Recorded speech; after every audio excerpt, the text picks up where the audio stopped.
Do I go now? Yes. Sorry, I was waiting for you to say 3 or 2. Okay. I I don't care if Mariah Carey is the only is wishing for you only for Christmas, man. I really fucked it up. But you're now listening to Black and the Black Times Infinity. I am your hostess with the mostest, your boy Blue, and coming to you live and direct from the stack. Smoke me out, fam, with some good ass dank shit. On my far left, I have Old Ninja. So I guess we're officially in Mariah Carey season.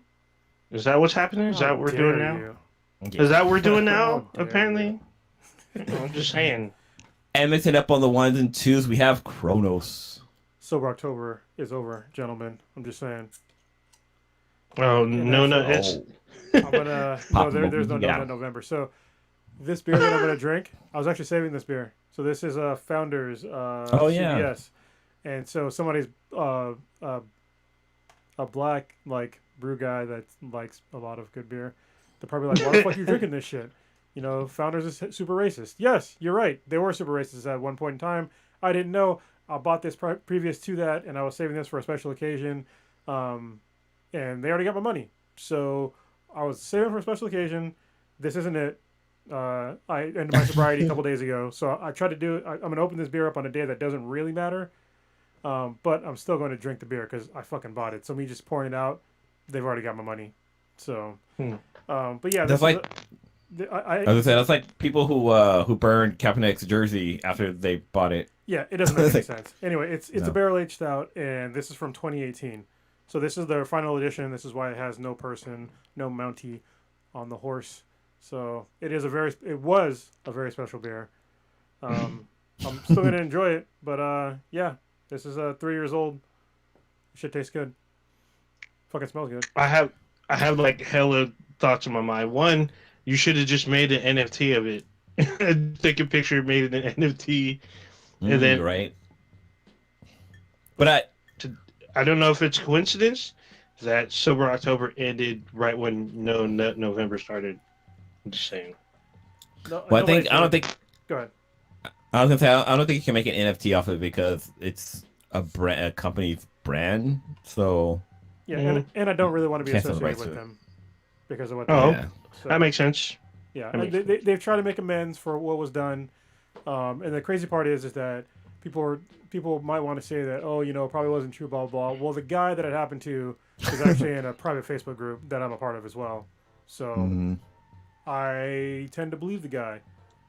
And And he had and receipts. after all this shit happened, yeah, he's got receipts. I believe he won a legal battle. I was about to and- say, didn't he sue? He Yeah. like sued and won within a year, which is rare in California. Yeah, well, it wasn't in California, it's Michigan.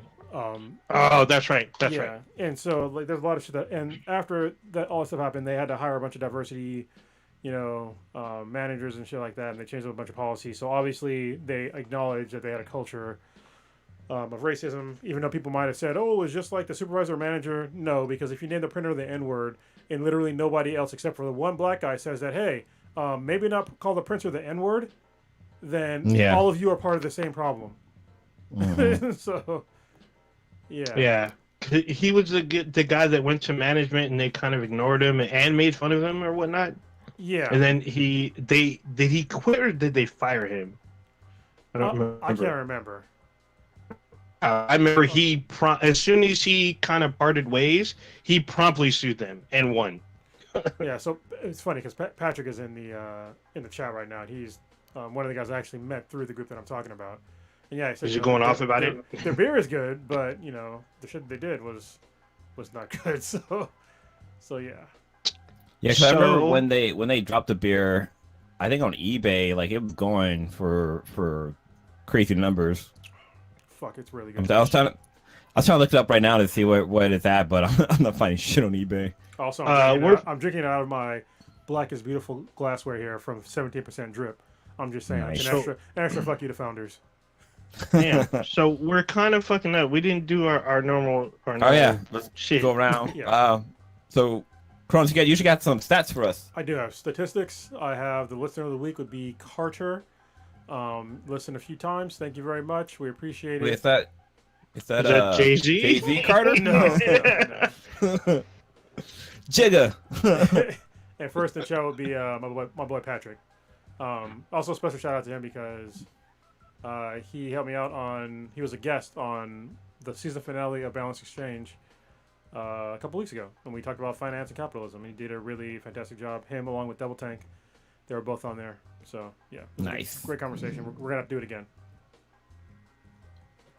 Cool. All right, Odin. You usually has some dank ass information, some RIPs. Who we putting out some more liquor for?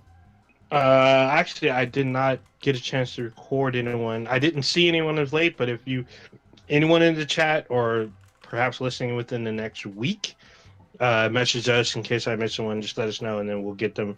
We'll get them next week. But thus far, I did not see someone of note that has passed away. Also, nobody fucking died. Good move.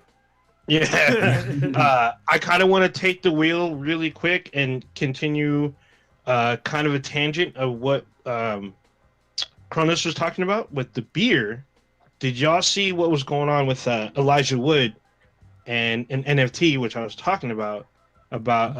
He bought with Elijah Wood, he bought an NFT of an artist that apparently has had racist cartoons in the past. And we talked kind of about this last week about the old pornographic magazines. Well, this artist was heavily featured in the magazine Hustler. He would draw like a lot of the like racist cartoons in Hustler that were wildly popular. Even though the estate, let's see, what is his name? I have it here. Of which he bought it from, because I'm assuming it's implied that he's passed away. They are, denouncing the fathers or the elders like old racist work, but he has work that apparently has been turned into NFTs. The art in question is called the Golden Zombie. It's like a statue of a zombie. Looks like a person, but it's supposed to be a zombie bleeding from the nose. And I guess it's sold for a good amount. Where's this guy? George Trosley. George Trosley. So there's some people on Twitter drudging up a lot of the stuff he did back in the 80s. It's actually pretty fucked up shit. Like one of them was like they showed a KKK marriage where, the old tradition where you get in a car and you drive away with like the cans and stuff in the back. Well, they had the two KKK married couple driving away with two black males tied by the neck to the back of the car. And it's just married on the car. And there's a bunch of other stuff that he's done that's like that. So there's this big controversy. Even though Elijah Wood sold the NFT, he gave the money to charity. And he posted some, stuff about art versus, what the artist was worth, kind of like what Prodigy talks about with Lovecraft. Like, he respects the work, but not the man type thing. So, y'all didn't hear anything about this? No, that's my first time hearing about it. I don't actually. I don't look too much into the NFTs. It's the non-fungible something, right? Non-fungible things or something like that. Yeah, I forgot what it said. I forgot the name, but no fucking tracking. But I mean, it's just weird to me because it's something that's digital. It's worth a shit ton of money, and people are trading it like it's Bitcoin or like it's a freaking bond. Well, with hold on. Let me get some of my geek cred back. It's non-fungible token, not thing. There you go. Christ. with what Mark Zuckerberg showed during the Facebook showcase, I guess you can use your NFT inside your virtual world and show off inside your virtual property. It's like, I don't know. I feel like he was mainly talking about, what was the name of that old school like chat room that you can be in? You can have like a fucking avatar. AOL? Not AOL. No. This one you can have like an animated like character, like actual avatar, and you're all like, everybody has an avatar. You're all chilling inside of a room, and you can customize that room for, I don't know, you can put like artwork on the walls. No, this is a virtual. This is like early 2000. Oh, was it Second Life? Yeah. Was it Second Life? I think so. Maybe it's Second Life. Yeah, something like that. It was like Second Life or yeah, I think that's right. That was like the virtual meetup, and then it turned into like basically like a sex meetup thing. But you had virtual icons, so you can never see what the other person was or whatnot. I don't remember. I don't know if it was Second Life or not. I'm trying to look at like old images because this Second Life's been updated Yeah, a Second Life bit. started in 2003. No, the Second Life maybe Second Life. No, Second Life it's more like human avatar. Like people have like weird shit. Hmm. All right, Yeah, I hold don't on. Like remember. my character was a pimp with a fucking vampire wing or with Oh, bat wings. oh, you. Yes, no. You broke up. What did you Broke say? up. Oh, you used to be on that. Sorry, Yeah. yeah. Hold on, real quick. That noise means that we just got a donation from Mile High Blurred. So thank you very much. Oh He super shit! chat and supported us, so we really appreciate it. Didn't hear anything. Thank you, my man. They, I was paid not to do the booty scooty anymore, so sorry. Wow. But yeah, this whole thing about this weird NFT and is just weird. yeah, just, I haven't put too much thought into NFTs or really even Bitcoin. And I should have. Like I understand how Bitcoin works, but NFTs not so much. So maybe I'll do some research on that. I did do some research on some goddamn SSDs though. I'll tell you that. So I'll talk about that if you want. Yo, talk about it right now. Go ahead. I gotta find my thing. Oh, here we go.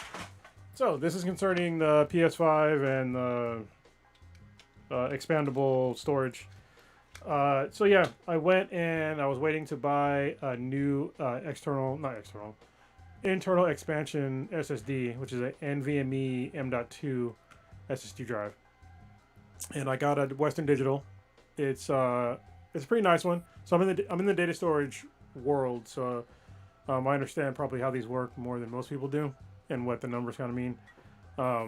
And this one right here, this is the SN850, and it has basically 7 gig reads, which is incredibly fast for a drive. And it does like up to 1 million IOPS, which is like insanely fast. But I doubt it. A million when they put down 1 million IOPS, it's like, well, what is the actual? An IOP is basically like it's a piece of data that you're moving, but the IOP size can differ. So you can have like, if you're moving like 1 million IOPS at like a byte, that's not very impressive. But if you're moving 1 million IOPS and like a single IOP is like, a couple of megs, that's fucking big. So if you're looking at the back of any of these things and it mentions like IOPS, like just kind of ignore that shit, because you can make it seem like there's 1 million of anything if you just make the increments really fucking small. So what you need to pay attention to is the actual megabits per second read or writes. So those are the things that you need to read.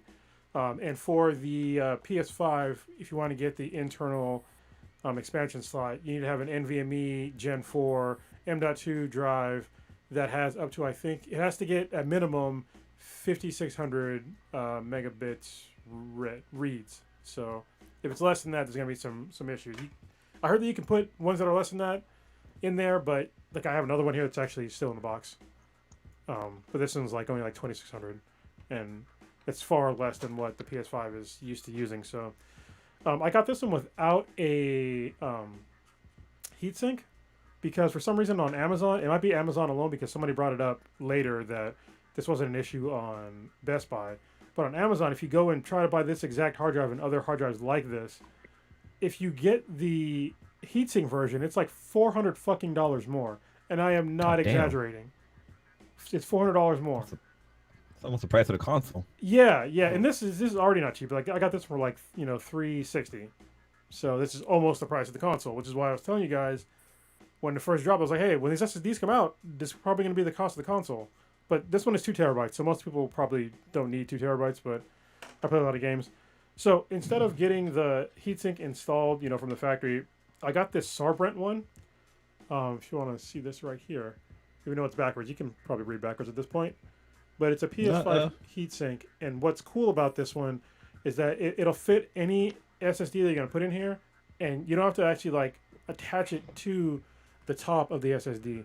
It actually replaces the cover for the expansion slot. So this gets replaced with this. So you take off like a sticker part on the back, like a sticker cover, and then you just You take this off your PS5 and then you put this on instead. And So it's like a condom. sort of. Damn. It even comes with a a screwdriver, so that's kind of cool. And it's replacing or putting in a new expansion slot drive is incredibly easy. The only hard part is getting the actual side cover off, because it's kind of jarring. Like you have to use kind of a lot of force, probably more than most people are used to. I recommend if you're gonna do this, put your PS5 on a table and make sure it's a big table. Put it like in the middle of the table, because you're putting it on the edge of a table and you try to take the thing off, it could slide off the fucking table and just break your shit. Because it's that much force. Like literally when I pushed mine off, luckily it was from left to right, and I hit some shit on the left of it, and I was like, damn, good thing it wasn't on the edge of the fucking table, because it would have just flew right the fuck off. So yeah, I've actually go ahead. heard that you should routinely take the cover off to clean out the fan system inside the PS5, because it can get kind of dusty up in there. Yeah, so my fan was actually super clean. I was very surprised. Oh, okay. But it was super clean. But I'm also in a new building that doesn't have a lot of dust in here yet. So only one person can Not that much activity, yeah. Yeah. So actually most stuff in here doesn't really accumulate too much dust yet. I mean, there's some dust in here, but not a lot. Yeah, well, I've been wanting to get a new skin for my PS5, because I know there was a company out there making like new covers, D-brand was. but Sony was like, yeah, not on my fucking watch. Yeah, I was gonna I had buy to stop one doing it too. because they were making like legit ones. Like it even had like the PlayStation buttons increased or indent into it, which was kind of cool. But yeah, I think all they have out there now is just wraps you can put on your current system. Yeah, I wanted. But I hear taking off the cover is hard as hell. Yeah, because I wanted. Actually, fuck, I scratched the top. God damn it! You can see where I scratched it. A little bit. There's like little marks. I don't know if you guys can see this on here, but no, you can't see it. But yeah, it came with like, so if I have the PS5, well, you can replace the covers on the side, and also like a decal for the middle part, and that was dope from D brand. But I guess with Sony said that nobody except for Sony is going to make covers for the PS5. So I'm like, I don't know, maybe like have a licensing fee. That probably make more sense, because it's just fucking plastic. It's not really serving too much function. So why the fuck not? I mean, somebody's already gonna. You could probably build them if I had a 3D printer. I could just print it. But yeah, it's annoying. Yeah, looks like DB Rant is just doing wraps for it now. They don't do actual covers. Yeah, they're just doing skins, not actual covers. I'll probably get the skin, because I mean they're cool. Yeah, I mean it's pretty easy to put the skin on there. I mean I guess getting the air bubbles, that's probably the tricky part, but I think, you just make sure it's warm and you just put it on there and stretch it out and stuff like that. Yeah. All right, where are we going next, guys? Actually, pop up. Well, there's been a lot of stuff that popped out this week we can talk about. Y'all see this Morbius trailer? Oh, yes, I did. Oh, Ooh, yeah. What do you think, man? Well, at least the latest trailer. Yes. Well, okay. And Blue, you saw this too? Did it drop today, or did it drop like a couple of days ago? Yesterday, I think. Or was it today? It was yesterday or today? Yesterday. Yeah. I think I saw it. Yeah, I saw it. All right. What'd y'all think of this? This is kind of crazy. No, I really liked it. Honestly, I'm more interested in the movie now. It's interesting. That was like one of the movies that dropped off of my radar, and probably most people's radar, because this was made before the pandemic. We had trailers for it before the pandemic, and then they kept pushing it back. Which is, I mean, a lot of movies did, but this one I totally forgot about it. And the trailer that we saw yesterday was really good. I mean, I was very interested in like the way they're portraying Morbius. He looks just like he does he looks similar in the comics. They're doing his origin story, as far as I can tell, just like they did in the comics. There hasn't been any deviation that I can tell so far. Not that is super important, but if you're a comic book fan, it sort of is. I think Jared Leto looks really good as like a feeble, guy, and then getting him like semi-yoked as Morbius. That's pretty cool. And then also like all the Easter eggs of like Morbius is definitely going to be in at least the Spider-Verse and probably other MCU tie-ins as well. There's shout outs to like Sinister Six and Venom and like all this shit. So I think it's really cool they did that. I think it could definitely extend the at least Spider-Man universe franchise out a bit and like expand upon that. Yeah, for me, like kind of piggyback off what you said about Jared Leto playing Morpheus. I think not Morpheus, Morbius. I think he'll probably do a better job at being Morbius than he did the Joker in the Suicide Squad. I mean, he kind of going back and watching it, he actually wasn't that bad. It's just that his if it had came out that he was actually not Jason Todd, but is it Tim Drake? I can't remember which Robin becomes the Joker in Batman Beyond franchise. But, I think it's Jason Todd I and think it is Jason Todd. Batman Beyond. Yeah.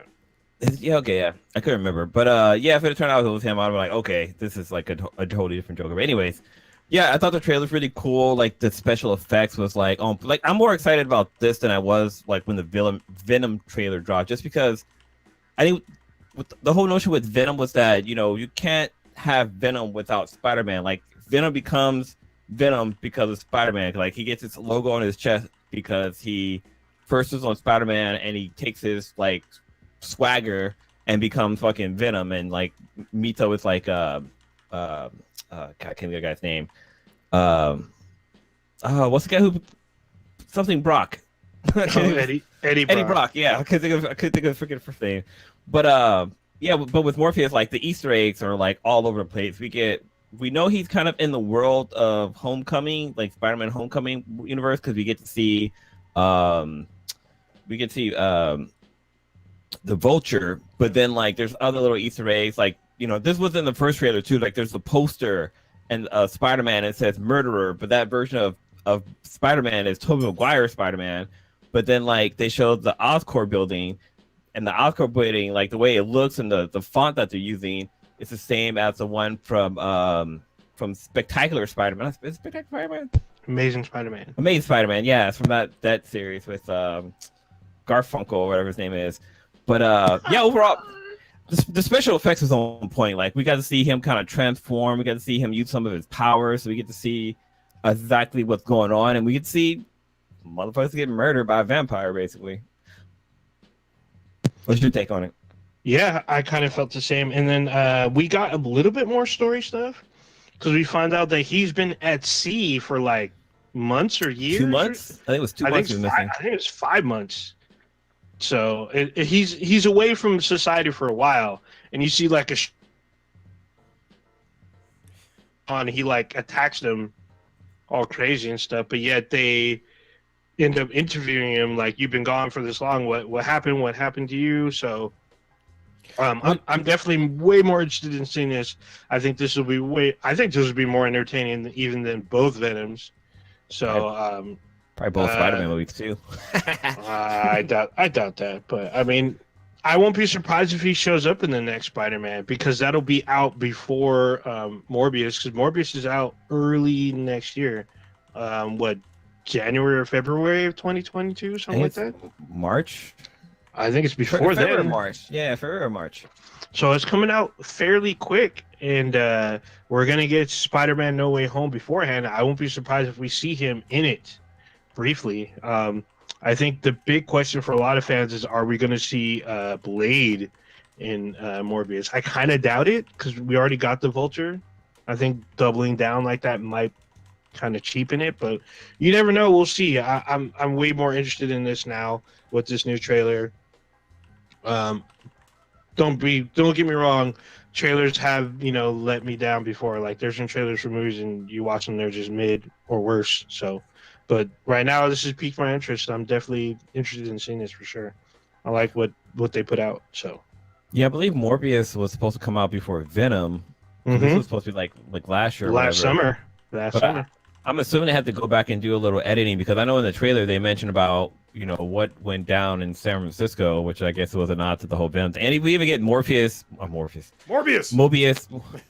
God, I keep want to say Morpheus, but Morbius. It's okay, keep drinking. Get him saying like he's like grabbing a dude and he's like, "Oh, I'm Venom" and shit like that. And it's like, oh, that was pretty fucking funny when he did that. But I don't know. This looks like it's gonna be a fun family movie. Actually, what's the Maybe. rating on this? It's probably PG-13. Most likely PG-13. I highly doubt. This is a Marvel film. I don't know why they keep Yeah. doing this. Like, listen, you're gonna have. I mean, we already proved with Deadpool that you can have a successful franchise with violence. Not every comic book franchise is gonna be super PC, even with Marvel. So let's bring out the violent ones and let the adults enjoy them. So What was kind of cool Hmm. was Deadpool. It was released twice. There was like a PG-13 version, and there was like a rated R version. well, the PG-13 version came out way after the rated R version. Like yeah, way yeah. after. Which I'm fine Yeah. with that, but actually not even really. I mean, just make the if the character is violent, then just let them be violent. It's like, to me, it's like weird watching Wolverine not have blood in his claws. You know what I mean? Like it's just weird. Like it's blood and gore and shit like that. I think it's fine for like certain audiences. Like it'd be like trying to make like Saw fucking PG-13. Some of these comics are like that. Yeah. Well, it's just gonna be weird to see what's going on. But I mean, we know that PG-13 tends to make more money. So Yeah. So I just looked it up. The PG-13 version of Deadpool, which was called Once Upon a Time a Deadpool, it made a little under $4 billion. Which yeah, is, I mean, didn't it come out like when? yeah, it came out hell late. Yeah, didn't it? Hell late. Wasn't the R-rated version on like Blu-ray when that one hit the theaters or something? Mhm. Something all That crazy. shit was on Betamax when it came out. You're talking about God how dang! long it took. It is all bad. It's all Like, what's Betamax? Damn kids. yeah, it's Betamax was a superior product, but porn went with VHS. Mm-hmm. So And everyone else There we go. switched. it's the same thing with HD DVD. Porn was like, nah, we're just gonna go with Blu-ray, Mm-hmm. but also Everyone switched. Blu-ray was legit better though, because it could hold more storage. Actually, I think porn went the other way. I feel like it went with HD DVDs. Did they? Nope, they had the choice. Yeah. Yeah, porn went Blu-ray, and everybody else was like, "Oh, I get the porn industry in Blu-ray. I guess we're going Blu-ray." Microsoft went HD DVD. There was like one of the only few major companies that went HD. They even had the expansion for the Xbox 360. Yeah, I remember They that. had the expansion drive. Yep. And See, I want to nobody say, the Sony was the reason why Blu-ray became more popular, because they had it in their fucking console. Like the console played Blu-rays, and the games majority of the games were Blu-ray format. Well, Sony made So- Blu-ray though, so that's the reason why. Well, no, that's what I'm saying, like- Yeah. It's like Sony, like PlayStation was a little bit more popular than the Xbox, so I think more of the gaming world had an impact on Blu-ray being more popular than the adult industry. I would say that the adult industry makes way more money than gaming. Yeah, they do. A lot more. You got to follow the money, as Yeah, they say. I think I'll have to look it up, but the porn industry makes like billions a year, like hundreds of Mhm. billions. Oh yeah, for sure. They make Mm-hmm. they probably make $1 billion a day. No. Yeah. Possibly. Well, who was that chick from Disney Channel that she made like $6 million in a day for showing like thigh boob, and people were fucking pissed, like they wanted more. Jesus Christ. Okay, so the pornography industry generates $12 billion annually. And just from the internet, right now, from what I can tell, it makes $2.5 billion annually. So that's a lot of... Well, actually, it's between 12 and 20 billion, it looks like. That's a lot. Damn. That's a shit ton. And the crazy thing is, like, y'all know I'm in the data storage field. I have never seen them hire people, because they're like the vast majority of data storage, not the vast majority, a lot of the data storage that we have out there is dedicated to porn. I haven't seen, at least me personally, I haven't seen a single pornographic company, at least advertising that they're hiring for data storage engineers, which is very odd to me. I've seen their setups in like co-locations before, and they're using like normal stuff, but it's all like they're in caged off areas, like literally it's behind lock and key in like a cage, in colos, but it's weird that I've never, and I've been working in data storage for like a fucking long time, since 2003. Yeah, and I've never had a gig from a porn, and I used to be a contractor. Never had a porn gig to like work on the data storage stuff, not as being like an actor. What is? Yeah, I was about to say, not everybody can be in porn, Cronus. I mean, Same. yes, you can.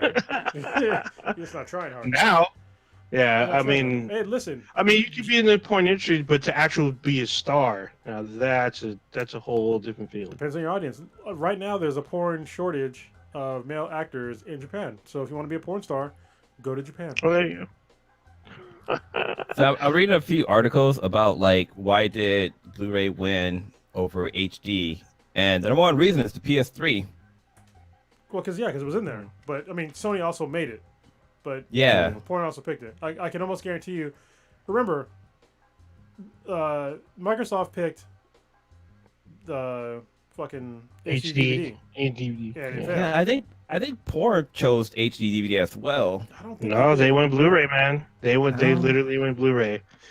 They were the first like outlet to announce that they're gonna move all their content to Blu-ray because they were in the same conundrum, and that was the thing. Everyone keeps talking about how when porn went from Betamax to VHS, once it was, I mean, if you watch even Boogie Nights, I mean, I know it's a fictionalized version of the porn industry, but they are talking about how, film to VHS kind of ruined quality, quote unquote, porn, but it made the porn industry a lot of money. And then when Blu-ray HD DVD was out, porn industry, they chose Blu-ray, and so everyone kind of switched like almost overnight. Make that money. Gotta follow the money, man. What's this? So, y'all still looking this up? No, Yeah, I'll still- talk to somebody else. I was still trying to do some research to see. Of course. So we got another trailer that popped out. Did y'all see this Book of Boba Fett trailer? Oh, I haven't seen that one yet. Yeah. But I'm pretty sure it's fucking good though. Oh man, Go you see for this, it. Cronus? Yeah, I saw it. Yeah, so it's posted on our Facebook page. If you haven't seen it yet, go over there and check it out. To me, I think it's just barely scratching the surface on what's yet to come. I mean, it looks like we're going to see the Star Wars criminal underworld finally. I know the big project that everyone wanted to see was Star Wars 1313, which was a video game project, which was kind of being taken over by Amy Hennig, and then that kind of fell apart too. So a lot of people have been, all about this Star Wars underworld stuff, and this looks like this will be it. Looks like we're going to see criminal crime syndicates and whatnot, all live action under the Book of Boba Fett, and how he's restructuring Jabba the Hutt's like crime syndicate. Empire. Yeah, pretty much. Looks like he's starting from scratch, kind of. I mean, it doesn't show a whole lot of violence, but there's a lot of tension and brooding. And Mina Wayne's in it still, right? Yeah, she's his right hand. She's like his right hand assassin. Almost every frame is the two of them together, like handling shit. So, Love me some Mina. yeah. What did you think, Cronus? I liked it a lot. Seeing Ming-Na Wen in there, still looking fucking ageless, basically, was excellent. Seeing Boba Fett, which has a man that's a Star Wars fan, it's good to see him back. I would like to see how he got out of the Sarlacc pit. Hopefully they go into that. I like that he was basically going to be on Jabba the Hutt's throne. I think there's going to be a lot of Star Wars lore that's going to come out. I fucking loved it. Yeah, I suspect we will see some more bounty hunters in the show. Some of the more popular ones. I have my top 3 characters, which I feel like will make an appearance in the show. One will probably be Dirge, even though Dirge technically died twice. He's been resurrected in the current comics, I guess. So I don't know how that happened, but we may get live action Dirge. Well, didn't For Boba once. Fett die in the movie? Yeah, he technically died in the movie, and Darth Maul died too, and he came back too. That's true. He came back. So he's one. He's like my number 3. Number 2 is the twins. I know a lot of people don't like not the twins, the sisters. The 2 sisters that we see in Clone Wars season 7 that hung out with Ahsoka when they were trying to help her translate into civilian life. I know a lot of people don't like the two of them because they kind of don't, well, at least for me, they kind of don't really add that much to the universe. They're just kind of there. They're kind of in the gray area where one of the sisters wants to be like basically a smuggler, the other one just wants to be a mechanic and tries to keep the other sister in line, but they don't really, to me, they don't really add anything to the other characters. They just kind of bump into them. They have like a little adventure, then they part ways. So we may see a live action of them. And then number 1 is Cad Bane. We may finally get Cad Bane live action.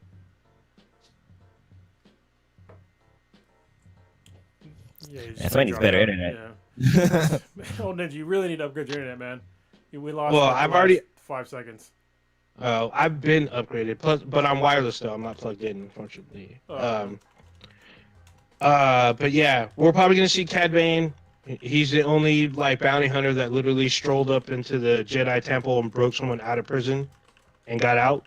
I mean, he did have help from Count Dooku, but still, like, who has the balls to roll up to a bunch of Jedi, break someone out of prison, and dip, and not get cut in half? But yeah, You know who else was who came back from the dead is fucking not Count Dooku. God, Palpatine. oh Spoiler yeah, alert. So if you watch Force Awakening or whatever the last Rise- recent, Rise of the Jedi. Skywalker. oh that's right, Rise of Skywalker. Yeah, if you learn Palpatine is still alive. And was he a bunch of clones, right? Spoiler. Looks like it. Looks like he cloned himself probably a few times to perfection. Welcome to the dark side. I mean, shit. But no, like I don't know, like I haven't seen the trailer, but I'm just hyped for seeing the Boba Fett because like at the end of Mandalorian, like he fucking kills what was it who was that? Name of the pink guy? He was like Jabba the Hutt's side guy before Jabba the Hutt fucking died, and he kind of took over his empire. But yeah, we get to see Boba Fett sit on fucking Jabba the Hutt's fucking throne, and Min-Na Ween's character fucking just pop open a nice blue cool bottle of something, some alien liqueur, and just takes a sip and just chill. It was almost like It's Romulan ale. Just it was saying. like that Army of Darkness pose or poster where like you got the guy cheering aside, you got the hot chick kind of sitting on to the side type of deal. That's the vibe I got from that scene. But I'm looking Yeah. forward to this. This drops next month, like right around Christmas. So I'm excited. This would be a nice little Star Wars Christmas present for me. I want to know, when do we get Ahsoka? Probably not till next year. Probably end of next year. We're lucky. So we'll see. I haven't seen too much about it, but yeah. I can't wait for that one either. That was gonna be interesting. You want to talk about the other trailer that was dropped from Disney? Or was that last week? When was that dropped? I don't know. The Lightyear one. Did we already talk about that one? Yeah, we talked about Lightyear last week. Okay, never mind then. So last week we didn't get a chance to talk about it because we ran out of time, but PlayStation State of Play. Did y'all watch any of this stuff? Honestly, there wasn't much to. It was. Yeah, it was kind of boring. Okay, I don't want to be flippant about indie games because like a lot of indie games are good. Not all of them, but some of them are good. But yeah, it was mostly indie games that most people haven't heard about. There's only one that really caught my eye. I think it was like Death something. Oh, I gotta look it up. So let me bullshit for a second and look it up. It was Death something. Is it Death Takes a Holiday? Just kidding, because that's a movie, I think. But I was gonna say Death Stranding, but that's It wasn't Death. That's a different It's game. Death's Door. I think Oh, it's okay. called. So let me look up Death's Door. I'm pretty sure that's the one. It's on Steam already, so yeah. Well, it's already okay. on Steam, so.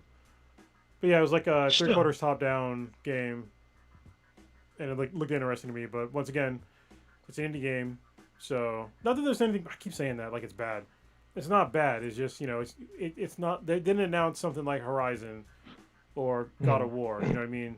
So I feel like I'm doing indie games a disservice. I'm trying not to. yeah, because there's some great indie games Yes. out there. yeah, They're they're what? I was gonna say I don't like they're really good. Like the story is there, this and that, but like I guess the gameplay longevity. I don't know. A lot of the indie games are pretty short. Well, I think what was that game that I really liked? It was Hades. I'm pretty sure that was an indie game, and that game was fantastic. Like I love that game. There was a game I played. That was an indie game I loved. There was one called, I think I talked about it on a podcast, called like Mazzoline or something like that. And like this game, it will make you sick just how the physics work in this game. Just because you're in a world, and in the middle of that world is a dollhouse, and you can put things within that dollhouse. Cause that dollhouse is basically a representation of your world. So anything you put inside of this dollhouse will appear in your real world, and it'll be big. So you can like you need to get up a stairs. You drop like a little stairway in this little dollhouse, and then bam, you're there. But then like if you go outside of your world, it turns out you're actually inside of a dollhouse of another world. So like everything, when you go outside of your world, everything that was originally in your world, it's like gigantic. So it's a giant fucking mind fuck. That sounds like an episode of Lock and Key. Oh yeah, basically. Huh? Yeah, it's like, I mean, that literally happened in this current season. So, I mean, another super popular indie game was the Stanley Parable, because that game was a trip. Like, I've played the original version, because there's a deluxe version, and then there's like there's a separate version for the console, which is kind of slightly different. That game was super crazy, but it's like a very well thought out game based off of the Half-Life like engine. But it's like it's I want to say it's like a dark comedy, but it's like a weird first person kind of game, because it feels like it's a horror game, but it's like really a horror game. Game? No, horror game. I mean, there could be horrors in it. I don't know. There's a lot of hidden stuff in that game. Did you not play the game? I played the game. Okay. But you can literally end the game within 10 seconds. So there's multiple endings in the game. In 10 seconds, you just turn it off. No, you can literally reach the end of the game within 10 seconds. Okay. You just like, yeah, it literally gives you like a Matrix style choice. Do you want to do this or do this? And it's like, I want to do this, and it tells you like this could end your experience, and like, you're like, I just want to check out this door, and then it goes through, and then the game ends. Like literally roll credits. I'm just like, oh shit. So it was a pretty interesting game. Yeah. There's another. The Fuzz was another fun game that was on the PS2 or 3.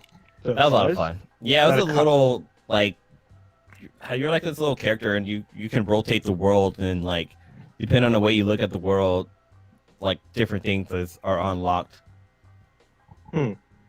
It's one of those I like those mind puzzle type games. Like those always interest me. Like there's this one I downloaded called the Pedestrian, and basically you're a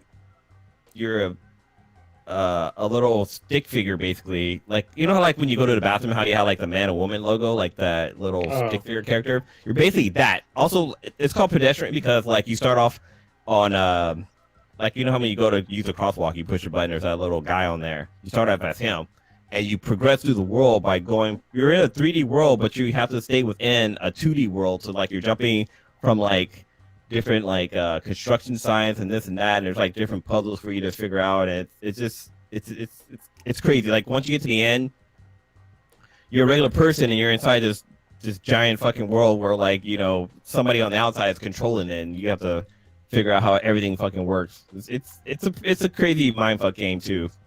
Yeah, sounds like the Stanley Parable. Yeah, it was originally released on Steam, but it just got released on the PS4. But you can play it on the PS5.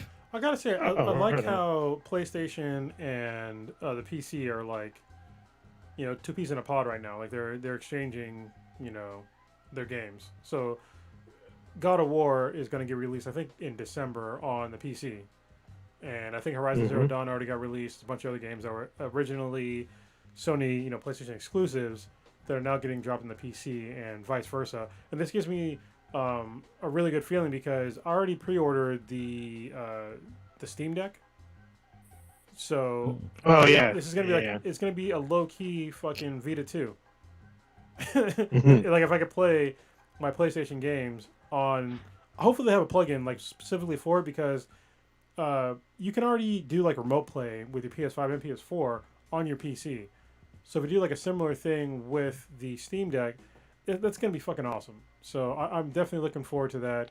Then it gets into the thing where do we really need exclusive games for consoles? I'm still gonna say yes because the only thing that really differentiates consoles nowadays is the controller and then the exclusives. That's pretty much it. Excluding the Switch, I don't really put the Switch into the mix because on a technical level, they are nowhere near the PS5 or the Xbox Series X. They're just not. It's just a different kind of console. But as far as like similar gaming experiences on the Xbox Series X and the PS5, it just comes down to exclusivity and the controller. Everything else is basically the fucking same at this point in time. And I would say the Switch is more of a souped up Game Boy. I mean, it's still a console. You can hook up to your TV, but the fact that it's portable just reminds me of the Game Boy. I mean, I guess they call it the Switch. Not the Switch. They call it the DS? I would say it's more of a Game Boy. I love the Switch, to be honest with you. Like, I love that it's portable. I love that I can play it on both my TV and handheld. I love it. And the games that are on there are the different kinds of exclusives. Like, I'm gonna buy Metroid Dread pretty soon. I want to finish Far Cry 6, and then Dread will probably be my next game, and then after that I'll probably play like Deathloop. But yeah, there's a lot of really good exclusives on the Switch, which is why people discount the Switch a lot, but it's still one of the highest selling consoles of this generation. Like the PS5 is just now beating it, but overall it's nowhere near it because obviously the PS5 came after the Switch, but Nintendo consoles usually sell really fucking good, and nobody gives them any kind of goddamn credit. Yeah. Yeah, they kind of. I mean, just getting the Mario and Zelda properties alone, or is what it's like. I said exclusivity. That's exclusive to that unit, and then like the Mario spin-off games. Like there's a new Mario Party. I think that's out now. Just dropped, yeah. I mean, those are super popular games. Like the latest one literally encompasses generations of Mario Party all in one game. So it's like that's gonna be a good ass seller. I remember I tried getting, one of the games on Switch for my niece, and it was sold out. It was literally sold out for like 2 months. Well, I was just like, what the fuck? People forget about Nintendo. So one thing is that the Nintendo Wii destroyed an entire console generation. They destroyed it. Oh, yeah. Like, nobody even came close. And there was the Xbox and PS, I think 3 at the time were there. They were great consoles, but the Wii just destroyed them all with console sales and game sales. But another thing that people kind of forget about is that I think for kids, like, if you want to have a console where kids can, like, grow and learn how to play games, the Nintendo console is perfect for that. Like they're literally made for smaller hands. The concepts on how to play the games, you're taught. It's way easier to understand those concepts when you're playing like a Mario game or a Zelda game because, especially Mario, because things are very simplistic, but they can get more complicated as you go on. It just depends on how you choose to play, and it's very simple for kids to pick up and like learn how to play, and they just go with it. Like my when she was 3, my youngest daughter, she started playing, Mario games, and she loved it. Like she understood like how it worked right away. She immediately wanted to learn more about Mario, and she wanted to watch like the old Mario show they used to have on TV, like back in like the fucking 90s and shit. She loved it. Like I can't have her sit down with like any other like Sony franchise or Microsoft franchise that's exclusive to those consoles and be like, here, play this and enjoy it. Like most of the things they're geared towards are older gamers, or somebody that already has like really good hand-eye coordination. It's not really like that, It's just good to have Nintendo as like a console there for kids to like learn, because that's how we all learned how to play. Most of us that are older, I learned how to first play games on a Atari 2600. Then I went to a Nintendo, and I just kept going through the generations. But if you'd have handed me, this complicated ass controller as like a 3-year-old, like I'd be like, fucking what? Why are there so many goddamn buttons? Like, and somebody might argue that, oh, well, so the Nintendo has a bunch of buttons too. Yeah, it does, but when you play a Mario game, how many buttons do you actually press? It's like 3. Like seriously, it's 3 in the D-pad. It's way Yeah. easier than fucking. I think this has got like 16 plus buttons on it. And it's just Yeah. I can understand it, but I can understand why kids be like, "What the fuck is this thing? Why I gotta do all Yeah. these complicated motions?" So Shit, and the original the NES had 4 buttons: the start, select, and then A and B, and then that's it. Just run it. I mean, the Wii was simple too. Like you wave your hand, and that was your control. Like you just wave it at the screen, and like you're having fun. I mean, it was so great just watching people like try to play like tennis or baseball or like boxing and all that shit. Just jumping around their house. It was so hilarious, but it was awesome at the same time because everyone was involved. Like mom and dad were playing. Grandma was playing. Grandma was playing. Well, remember when it first came out, when the Wii first came out, hardcore gamers were talking all this kinds of shit about how the controls were gimmicky, and it's just a gimmick. It's just a gimmick. Then when the PS4 came out, what the fuck happened? DualShock 4 came out, had literally the same fucking the DualSense controller came out, and it was the same fucking motion controls. So it wasn't gimmicky. Like people like in certain games, it's appropriate to like have it's not every game. But certain games, it's appropriate to have like some sort of 3-dimensional interaction with objects, and now the DualSense 5 or the DualSense came out, and this is my favorite controller of all fucking time. Oh fuck yeah! Hands down. So anybody out there that's listening, anybody who's young, there was a point where it was a fashion trend for you were your Wii controllers nunchucks around your neck like it was a fucking scarf. Like people would go to school wearing their fucking Wii controllers around their neck just because at the time it was hard to get a Wii, but it seems like everybody had one. It was really hard to get a Wii. I had to like wait for a couple of months to get mine. Yeah, but when you had one, like it was a lot of fun to play. Like me, I'm not a huge Nintendo fan. Like I have childhood drama with Nintendo, but the Wii was pretty fun to play. Like every time I was at somebody's house. Blue, what the fuck is wrong with the Nintendo? That's what that was my next question. So did someone drop one on your head or something? No, I talked about this on the podcast before. So back back when I was a kid, both my brothers had Nintendos. Their father bought them Nintendos, and they would like constantly said I couldn't play and this and that. I had to like sneak around to try to play it and this and that. But once Sega dropped the Sega Genesis, I like saved up my money and bought it myself, and that's pretty much the story. And I've never owned a Nintendo product ever. Oh, I mean, well, you're a grown up now. You can do that if you want. Yeah, I'll go. I can buy it. Well, the sweetness, she has a Game Boy that she loves, and she like plays it every now and then. She plays only one game on it, but she still plays it. What does she play? No, I'm curious. Spunky, I think it's called.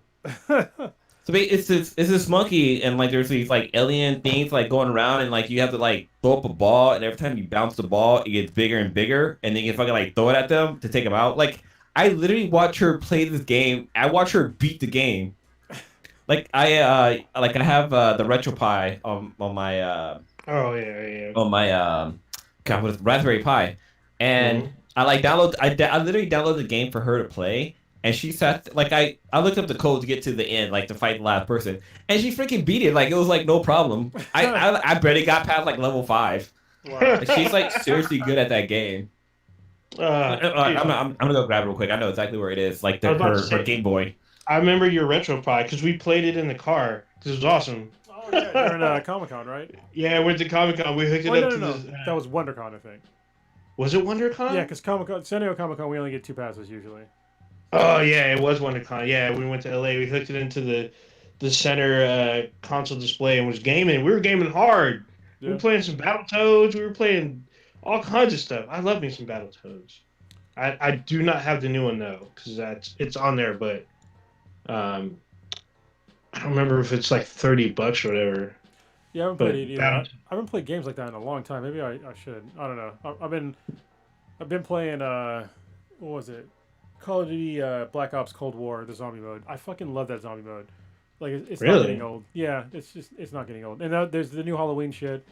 That was so. Oh, the one where you can play Scream. You can be Ghostface or whatever. I don't know. It's just well, they have like they modified the zombie mode to where it's like it's way more frenetic.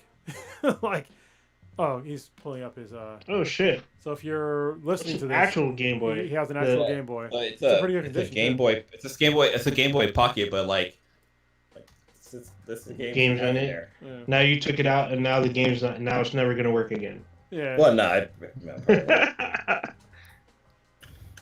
but like she keeps this in her center console when she has like a little break. She'll go off and play. But like this is the only game she plays. Is a game. I better go put it back before she wakes up. She's gonna come here and stab me. You know, you should just. That's awesome. You should hide the just the game. Oh Leave the console my god! and just hide the game. My god, you would die. We'd never. Yeah, see right. it It'd be again. like, yeah, I got to have RIPs to Blue. He took Chronos device and hit the sweetest Game Boy game. That's- yeah. Murdered him. He went missing. Yeah, Blue's been missing for like a month. We just go say R.I.P. He was seen on camera at a campsite. All right, Well, what are we doing damn. next, gentlemen? Blue, I got to kind of put you on the Sir. spot. Alrighty now. You were kind of in the stratosphere last week, and we didn't get a chance to talk about this, but this has been on the list for weeks.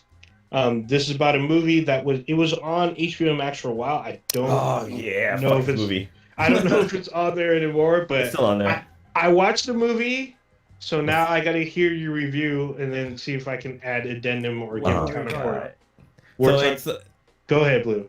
yeah, it's this movie on HBO. It looks like a really good. It's called Malignant. Malignant. Yes. Yeah. This movie was ignorant. Stupid. It's stupid as hell. Oh my god. The trailers made it look really scary. Really like, oh god, this is like, somebody scared of, because everybody had, I mean not everybody, but everybody had like a best friend growing up as a kid. But it's like, what if that imaginary friend, it's his imaginary friend was actually a fucking murderer, like a demon who's out killing people. And it's like, oh shit, I had an imaginary friend. Let's see where they're gonna go with this. This movie made no fucking sense whatsoever. Like the special effects was really badly done, and like it's especially when they revealed like the imaginary friend, it was like kind of anticlimactic, and like it doesn't make any kind of fucking sense. There's a lot of continuity issues. I can't even. It's been so long, I kind of blocked that out of my memory. But like, there's like a prison scene where like the imaginary friend appears and just start murdering people. But it's like how the hell did they get out of how they get out of the cell? Like I don't remember how they got out of the cell. Like for some reason the cop came, was like, hey, let me investigate what's going on, and they get murdered, and it just. I don't know. It just didn't make any kind of fucking sense. And then like the girl, she's being abused by her boyfriend, and she like tries to escape, and just shit goes. I don't know. It was not good at all. Like it was really bad. Oh, What's your man. take on it, DJ? Man. So I watched this because I thought this said this was gonna take it off. It might be off now. I don't know. Yeah, so I heard it and watched it. I wanted to watch it before Halloween, so I was watching it and I was kind of digging it. But then things started to kind of like unravel a little bit because it's like, I was like, what the hell's going on? And then there's just like, quote unquote, twist in the film, and I'm just like, this wasn't a twist at all. If you're paying attention, you know that this chick is like doing something weird or something. It was the movie was inconsistent. It literally felt like two movies that were packed together and they were held together by this very thin thread.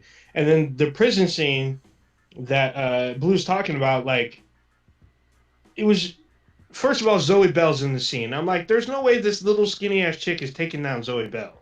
Like, Right? Zoe Bell. This chick probably was like 125 wet. Easily, and at least, I mean, Zoe Bell's probably like 135, 140, but that we're talking muscle, because she's a stunt woman. She's been doing stuff for a while. She works with Quentin Tarantino a lot. She's in that movie, I believe it's on Netflix again, Raised, where she fights like in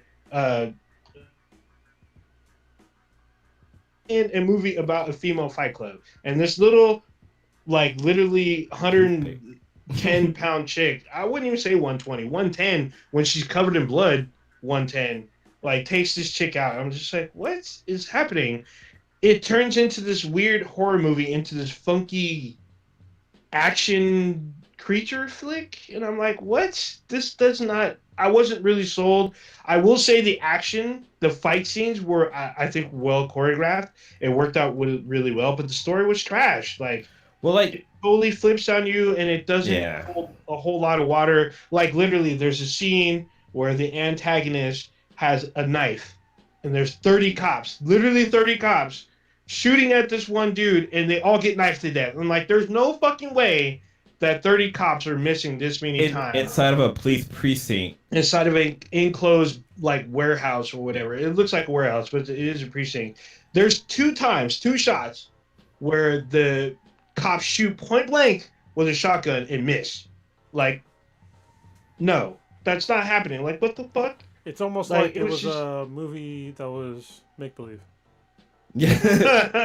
It was all imaginary. But no, there was like, oh god, it triggered another memory. There's a scene where a girl she goes to see her sister, and this imaginary friend sent an email to her sister saying like, oh, you're just like, I hate you and blah blah blah. And her sister's all mad about it. Like, she could have easily been like, I didn't say that. Like, that's not, those aren't words I would say. Like, she could have easily defused that whole situation, but it just, the sister was like, I'm not talking to you ever again. And all of a sudden, they hang out again. It's like, what? Yeah, she was. Okay, I'll meet you for dinner. Like, what the fuck is going on? So there's another scene where if you've ever played, what was it? Batman Arkham Knight, where you go into the old Gotham area. They literally have it looks like old Gotham, and they have like all these old 1930s, but like not even the 30s, like 19 teens, like buggies and horse-drawn carriages and shit, just all like cobwebbed up underneath the city. And apparently this person or creature or whatever seems to know the layout very well, escaping a cop. I'm like, where did this even come from? Like, it played no part into the story. Like, they show it earlier, but it's like, this makes no sense. And then like why do all insane asylum have to be on a fucking mountain cliff, like a cliff? There's always like an ocean on one side, and then it's like a giant fucking cliff.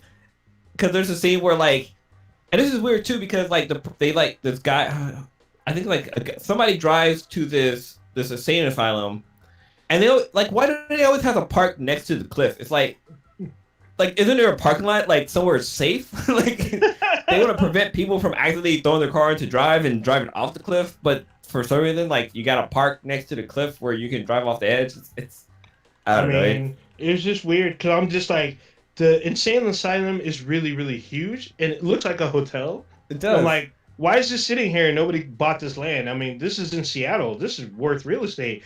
Like, I don't know. It's just like, there's no way that it's gonna sit there for 3 decades and no one's touching this building. Like, no way. Should we spoil the imaginary friend? Sure, I don't care. I mean, it's already been out there. It's been out there for months. Okay, so her imaginary friend is an imaginary friend. She's actually like a conjoined twin, and so she has another person on the back of her head, like fucking like in Harry Potter, basically, where the guy had like fucking Voldemort on the back of his fucking head. Like, and, like, he can control her. It's her whole back. Her whole back. He looks like an alien. He looks like he has like a little bald head and like funky teeth, and he has these little fraily like dinosaur arms. Yeah. And like, I'm like, what? And then so what they do is they cut off the limbs and stuff, but then they push his face into her skull. And like, he manages to like manifest himself by pulling his face out of her skull. She's all bleeding everywhere. I'm just like, what? And like, so through the majority of the film, when he takes over, it looks like The Ring, where Samara has her hair over her face, but she's running backwards. And I'm like, the very first scene you see this imaginary friend or the brother or whatever, it looks like someone's running backwards. I'm like, what's going on here? It's very confusing. Yeah, it's very demon-like, but yeah, but then like the brother takes over, and then he's able to do martial arts like from a backwards stance. Yeah, like how do you kick somebody? Like, I guess you're kind of like horse kicking them or some shit. It's just, I don't know. I guess the caveat is he has powers. He has electromagnetic telekinesis powers. So. Yeah, it's. I mean, he can make fucking phone calls through like the radio station or some shit like that too. So. And send, or yeah, that's how he communicates, just through Oh yeah, radio. and he can make calls through like cell phones and shit too, which is okay. Weird. How Yeah, the fuck can you weird. do that? He's like, oh, you should pick up that call. It's him, and all of a sudden all the lights start flickering. It's like, the hell? It's on the back of her head. Like, what? This is on it. It ain't any goddamn sense. I mean, it sucks because this is a James Wan film, and he did the whole Conjuring universe. I think he directed one of the Fast and Furious movies, and he's a pretty popular director. And this, I guess they tried reimagining it. I give him credit for the effort, Yeah. but execution was just it missed the mark several times. Ugh.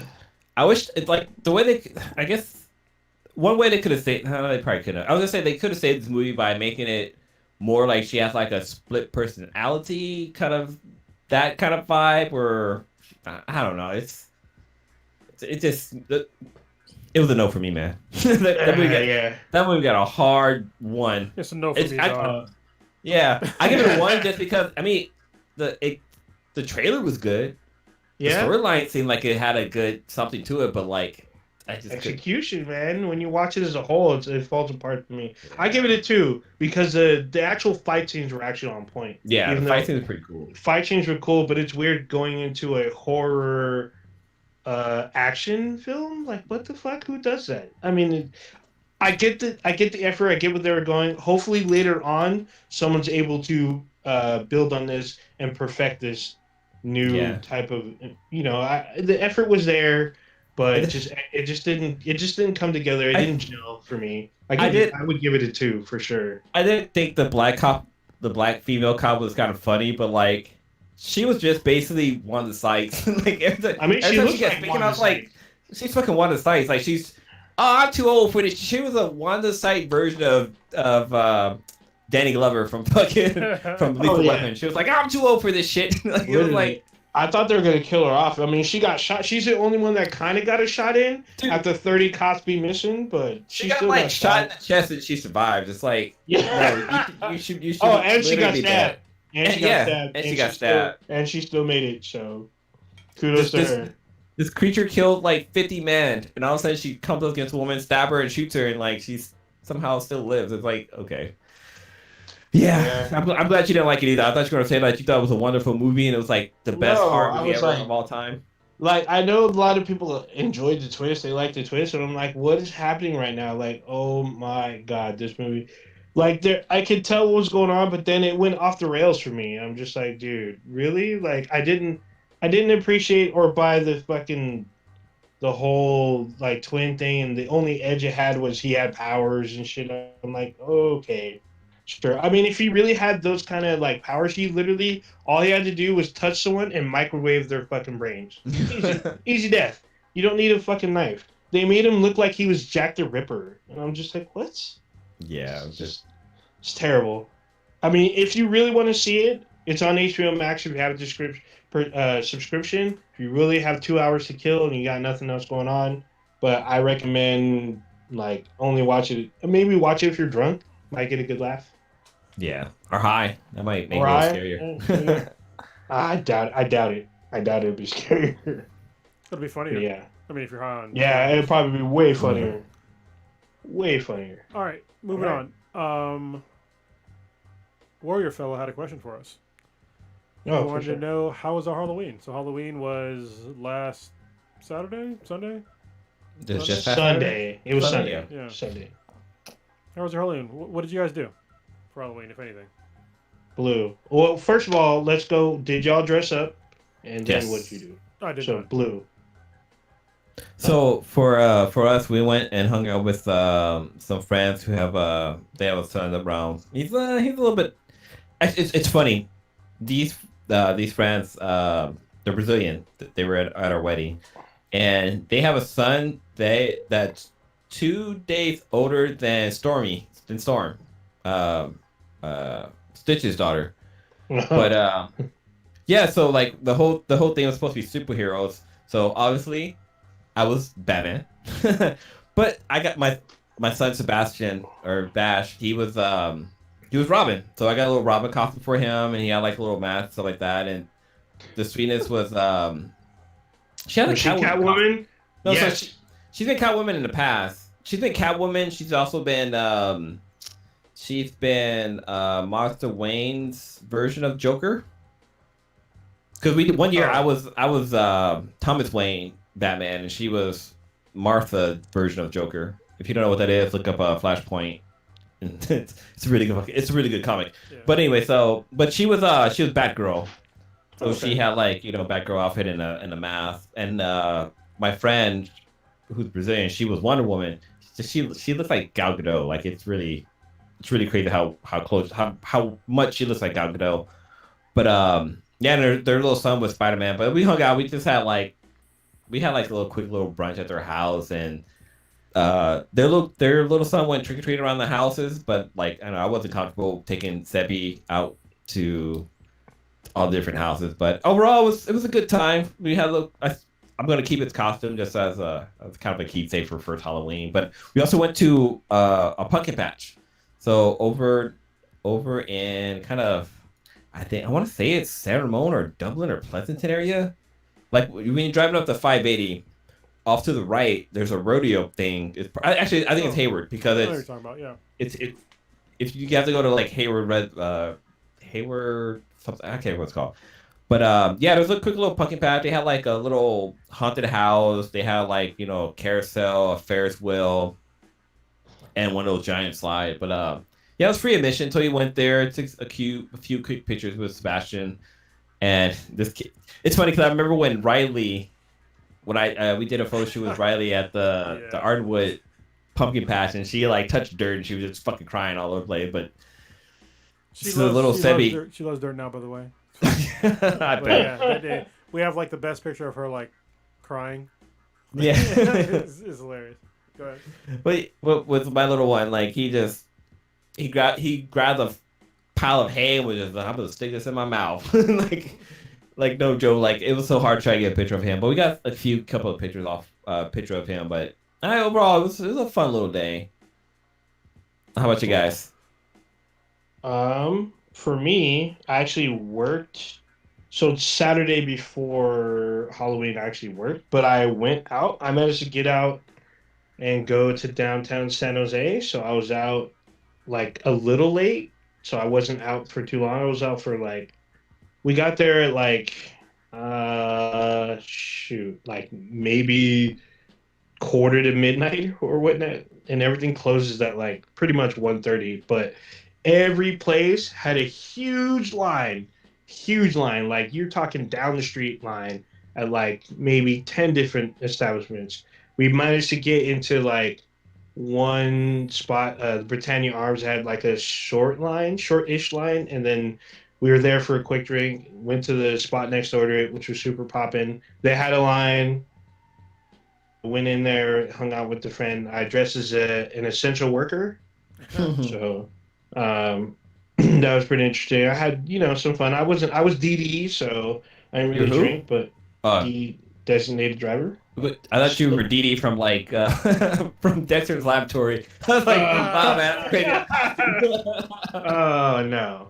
Dee Dee, get out of my laboratory. He went in whiteface and crossed yeah. That's all bad. But yeah, I just hung out, and then Wait, did you dress up? Okay. Yeah, I said I went as essential worker. Just said. Oh, okay, that's right. Yeah. So he went as himself. Yeah. And then Halloween Halloween Day I didn't really do anything. Just kind of stayed at home and played Back 4 Blood. Nice. Shot zombies in the dick. So. What did we do? We didn't go out, obviously. But we did the same thing we did last year with Riley, our 4-year-old, almost 5-year-old now. Is that we just did trick or treating at home. So I stayed in our room, and then my partner K-Mac went into her office. We closed the doors, and we had candy. And Riley would go back and forth and knock on the door, and we would give her candy and stuff. So at least she had some sort of experience, and she seemed to enjoy. Really good it. idea. Yeah, it sucks because we want her to be able to enjoy Halloween, because I think it's one of her favorite holidays. She always talks about Halloween, and for her not to be able to like go out and trick or treat. The last time she wanted to go trick or treat, she was, I think 3, no 2. Jesus Christ, she went out with Prodigy's kids, and she actually had a lot of fun. But since then, she hasn't had, this has been 2 years now in a row, where she can't go out and enjoy herself. So, yeah, it's kind of a bummer. But she seemed to enjoy herself doing we did some fun things like just having fun with her, like knocking on the door and stuff. So she liked it. She dressed up, and obviously she got dressed up when she went to school. She got candy from school, so she didn't miss out on all of Halloween, but she definitely missed out on normal trick or treating. But like I said, she still enjoyed herself, so that's really what matters. Next year, hopefully, we'll be able to take her out real trick or treating. We're gonna get her vaccinated right around her birthday. She turns 5 at the end of this month. So we'll get her vaccinated, and then I will feel much more comfortable with her being out and about in the general populace. What did she dress up as? She dressed up as Ariel for Halloween, and then for like her Halloween party at school, and then at home. What was she? I can't remember what she. Oh, she was True from Netflix. So she was True like 2 days in a row, and she really loved. Honestly, I was surprised that they even found a True costume. Because, because literally, like, we were asking her, like, what do you want to be for Halloween? Something that we already had, and then like, when you ask your kids something, like, keep asking them, like, as the day approaches, because they might change their mind. Oh yeah. So kind of like a parenting semi-pro tip. If they change their mind, like, it's good to know if they change their mind, so it gives you time to prepare. And if there's not enough time, you have time to, like, tell them, hey, like, there's, like, not enough time to, like, make this change. So when she said she wanted to be True, we told her that there goes. That, so it's just good. Go ahead. Yeah. Jay. So it's just me and Sebastian. So me as Batman and him as Robin. He wasn't feeling it. He's like, Yeah. the fuck's going on, dude? He's not the son of it, man. You are. Yeah. It's awesome. Anyway, so yeah, like literally the day before the actual Halloween, we asked, what she wanted to be for Halloween. She changed her mind. So that she wanted to be True. So we're like, okay, we know you want to be True, but it's the day before Halloween. K-Mac, she's gonna take you to go to like the Spirit or wherever the fuck the closest Halloween store was. I think it was Spirit. But if they don't have it, like, don't be surprised. It's the day before, and usually things are like sold out. So she's like, okay. I was like, you sure you're gonna be okay if they don't have it? She's like, okay, yeah, I'm sure. Okay. So they went and they found it. They found one in just her size. Oh God. So, like, thank goodness. So yeah, so she wore the True costume, and then she broke it, but it's all good. Dude, it was actually when the family was driving home from Halloween, there was actually a lot of kids out trick or treating, which I was kind of I don't know. I was kind of surprised about with the whole COVID thing, but like everybody was wearing every kid that I saw was wearing a mask, not just like a character mask, but they actually had face mask on, so people were really taking legit. And then a lot of people were still doing the whole like the little bags, like they'll have like a bag of the candy, or some people have like the chute, like they have like a PVC pipe that like runs from like the doors to such, and the kid just put the bag there. Like I haven't seen any videos or coverage of somebody like actually handing out candy. So a lot of people are still doing like the whole candy shoot, which I thought was pretty cool for people to do that. Yeah, we didn't get anybody, but also I didn't leave my light all the way on, so I think that's probably part of the problem. But we usually don't get a lot of trick-or-treaters here because we live in a fucking hill and it's kind of steep. Yeah. So, yeah, there's that. So I think that most there's kids that live on the street, but like how much do you want to walk up the street, Yeah. and then back down? It's funny, a friend of ours, she posted on her Facebook that she bought like full-size candy bars and like they got no trick-or-treaters, but I wonder if that was done on purpose. Yeah, I know, right? So ain't nobody come. Yeah, nobody came last year. Why are you buying full-size candy bars? But nah, everybody knows that it's interesting because like there's certain areas everybody knows to go for trick-or-treating. Like either you think that it's safe, or like they give out like Full-size candy bar. Full-size candy bar, or they give out money, which is Oh, yes. crazy. But like, yeah, like I think the first year the sweetness and I lived in our house now, we gave out candy. We bought like a fancy little Halloween bowl, put all candy in there. We're like, oh, we're gonna get a whole bunch of trick or treaters. We got like 2. Yeah. And then it's like, what do you do with the candy? You know. We ate it. Yeah. Oh, that's great. But I think back then there wasn't that many kids living on our street. Now there's like maybe, I would say there's probably like a good 10 families that have kids. So, I mean, hopefully those kids will make a route, like at least walk the neighborhood, pick up some candy before they go off and go to the people with good candy. For sure. Because I'm giving out raisins and toothbrush and fucking What the floss, hell? Ain't nobody. Yeah, ain't nobody. mouthwash. A friend of mine shared a picture, and this is somebody that I know, so I know they weren't just bullshitting. But they opened up, like, they dumped out all their kids, like, because they went trick-or-treating. Dumped out all the candy, and literally there was, like a packet-sized thing of, like, dog food. I'm like, who the fuck does that? Who the fuck? That's all bad.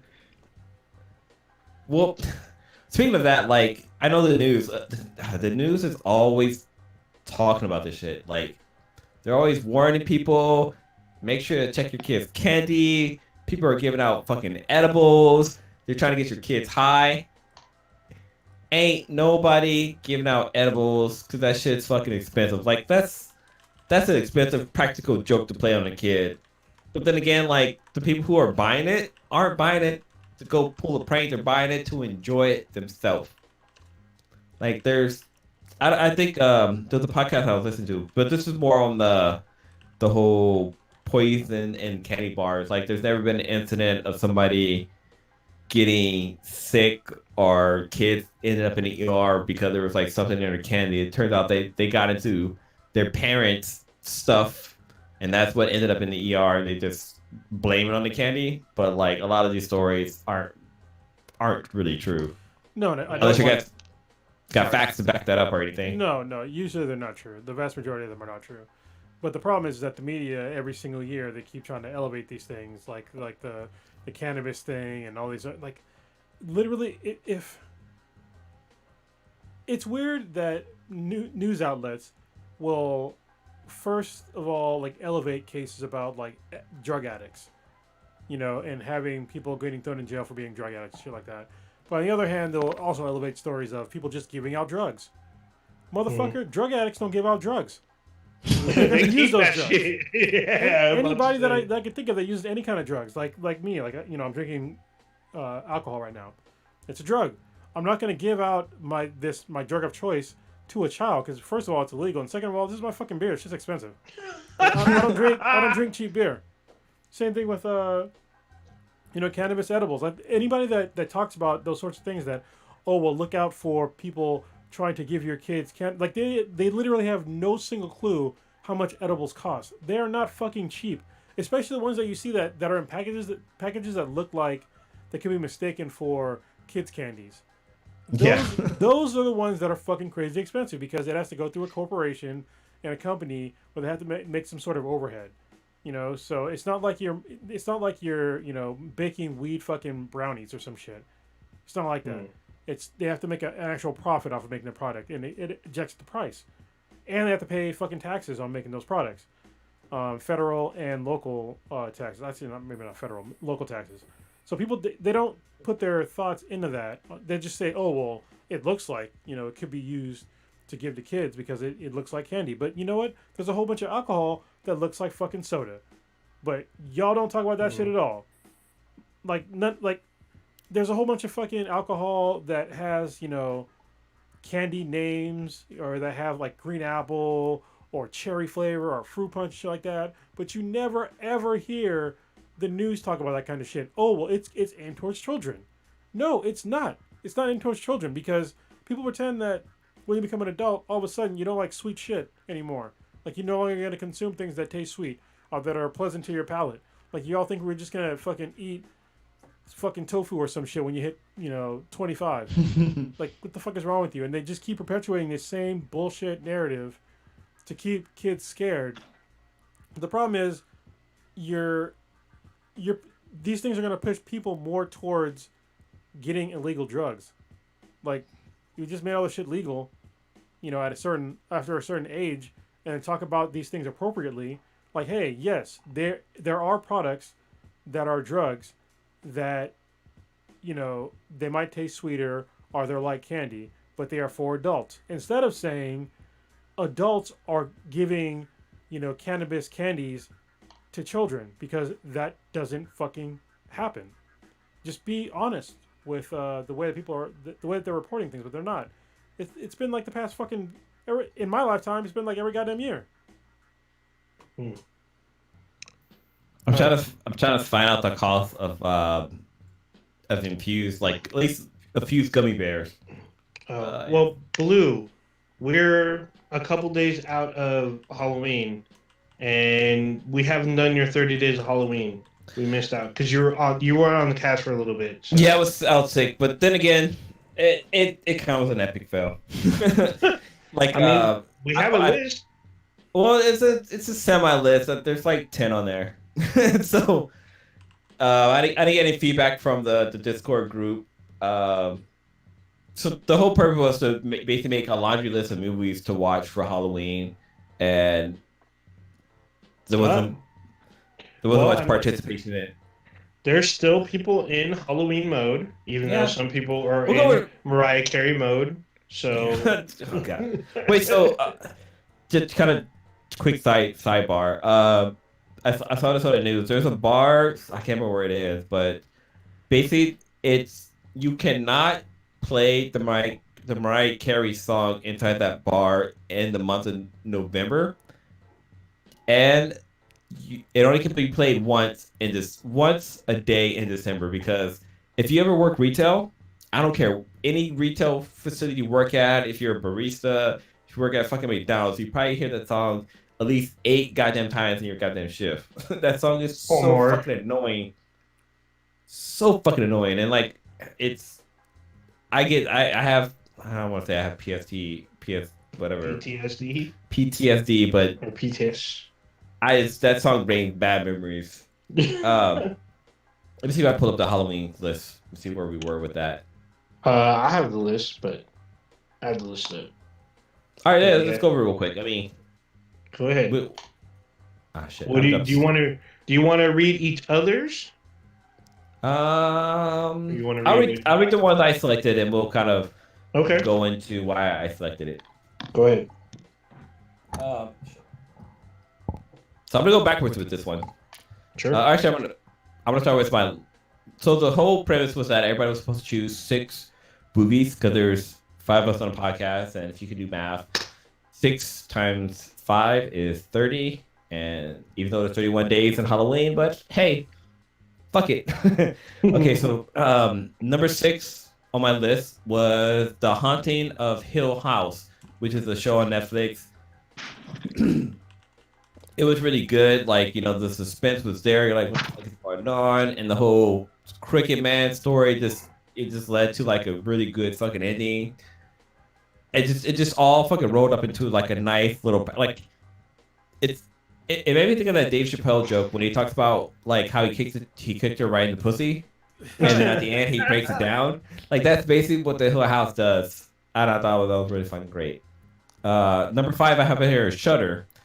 Shudder was trippy for me just because like I do photography, but like literally this actually the original version is a Japanese movie. It's a J horror, and basically this guy's like cheating with this girl, and there's a picture, or she ends up getting murdered.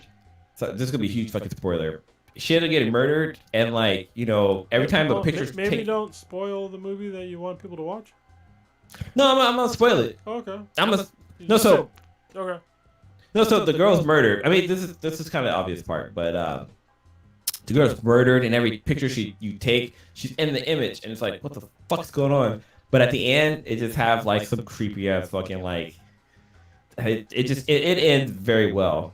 The next movie I have on here is The Orphanage. This one was a shocker for me because I wasn't expecting it to go the way it did. So I can't remember when this movie came out, but like literally this woman, this movie has, it's a sad story. This woman, she lived in an orphanage with a bunch of she was like a normal little girl, but all the other orphans were like special kids. And like for some reason they all died and they end up haunting this orphanage. But when you come to the end of the movie, you find out that like they weren't really haunting the orphanage. And it's heartbreaking. Like even thinking about it right now, it's like holy shit, like I can't believe like it's a horror movie that's not a horror movie. It's really touching. It's a really touching movie. The next one is the Watcher in the Woods. This movie is made by Disney. It's a horror movie made by Disney, and you can actually watch this on Disney Plus now. They just released it this year, and this is kind of why I have kind of a little bit of a phobia with mirrors. So basically, there's this girl, her spirit is trapped inside of fucking mirrors, and she's trying to get out, and she's just freaking people out with it. But yeah, it's a creepy movie. The second one I have on here is Paranormal Activity. This movie would have the first one, the original, the one that cost $10,000 to make, was really fucking creepy when it first came out because it was like in limited theaters. Only certain people could the theaters that aired it only showed it at midnight, and like it was like a good 2 hours long. And when I originally saw it, I had to go to Santa Cruz to watch it, and I was living in San Jose. It's like maybe a good 25-minute drive to go from Santa Cruz to San Jose. So it was probably like maybe about 3 a.m. when I got home, and that movie really fucked with my psyche. But like, what's cool is that I supported the movie. Like I was posted about it and stuff like that. So if you have the Blu-ray, if you bought or either, I think it was either Blu-ray or DVD. I can't remember what format it came out on. But at the end, everybody who supported the movie, they had your name in the end credits. And my name's in there. So if you look in alphabetical order under the B's, under the blue, I'm in there. Oh, so so did you see the multiple endings? Because the original had like 4 or 5 endings. I've seen them all. Yeah, I heard the rumor or the urban legend. Apparently, like different theaters had different endings. Yes, so that's true. What? I was like, what the hell? Yeah, I heard every theater had different endings for that movie, and it's the one that I saw was where Mika gets thrown at the camera, but then there's other ones where like there's one that's like nothing happened, just see her go down the stairs. There's one where she comes up to the camera and she like bites at the camera or something like that. Well, she kills dude, and she sniffs his body.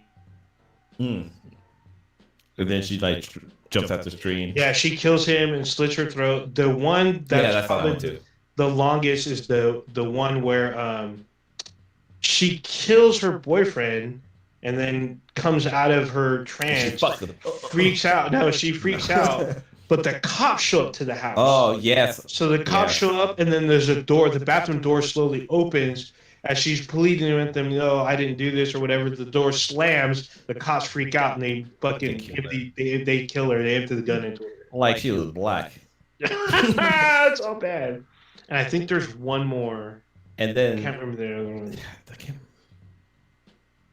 I can't remember the last one either. But the last one on my list is The Ring, and this is I'm gonna say this one's I really became obsessed with the whole Ring universe. Like I watch all the Japanese one, I watched the American ones. Like when I went to Japan, like there's literally a moment in my life where I thought I was gonna die because. So short story. I'm gonna do a short story. So I was out drinking with some friends in Japan, and the way that the train system works in Japan. So I had to take a train into the city. And I'll take a train back. Well, after a certain time, the train went only once an hour, and I was drunk, so I forgot that to get onto the train. I was gonna ask.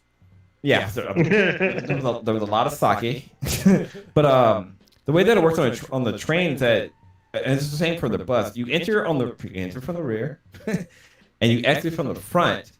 Well, I was drunk. I thought I was still in America, so I'm in the back trying to exit out of the train, and the doors weren't opening, so it passed up my stop. And so I get off on the next stop, and I'm thinking like, oh, it's just one fucking stop. I can walk.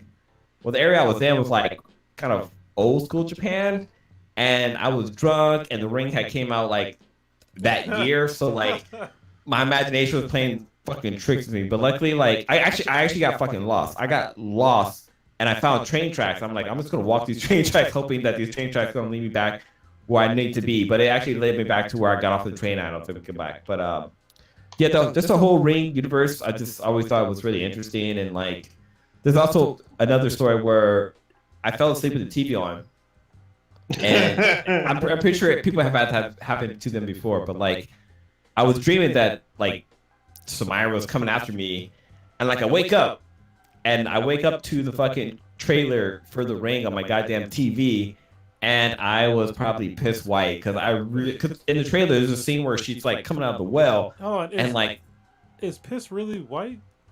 yeah, right? What the hell? This is clear at some point. If you drink enough water, yeah. Yeah, but like, yeah, it's I gotta like. be white. If it's white, it's probably cum.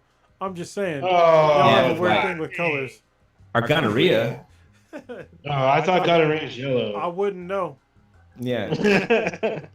But yeah, I like woke up and that scene from the tape was on, and like I was really freaking out. But yeah, that's my number one. What's yours? Oh, Ninja. So starting with number 6, the 1982 version of Poltergeist, because I saw it when I was kind of young. So it's fucked up because this movie's rated PG, and it does not look like a PG movie. They had some really crazy effects, and funny enough, this one has what used to be super famous, the TV like scenario where, like, for you young kids, late at night, programming end at a certain time, and when the programming end, it would go to white snow for literally like 4 to 5 hours. But at that, like, they would play like the national anthem or something. They would play the national anthem first, and then it would go to white snow, and then sometimes you would get the color spectrum and the long beep, but usually it'd just be white snow because they're off the air. And this movie features that a lot. Like when they're in the white snow stuff, you know, entities would be talking through it and stuff, and it had some really fucked up effects, especially like one of the clown sequence, which I know I'm not afraid of clowns, but I know a lot of people were freaked out by it. I used to have a tree in my backyard growing up. There's a scene where the tree like tries to eat the sun, and when he comes out, he's like covered in blood and shit. I'm like, what the fuck? There's a scene where a guy peels his face off. It has like a lot of fucked up shit for a PG movie. I mean, nowadays the effects may or may not stand out for you. It may seem a little cartoony, but the overall story of the film is actually really good, and it's still pretty fucked up, and it still holds up. I didn't watch the remake. I heard the remake was shit.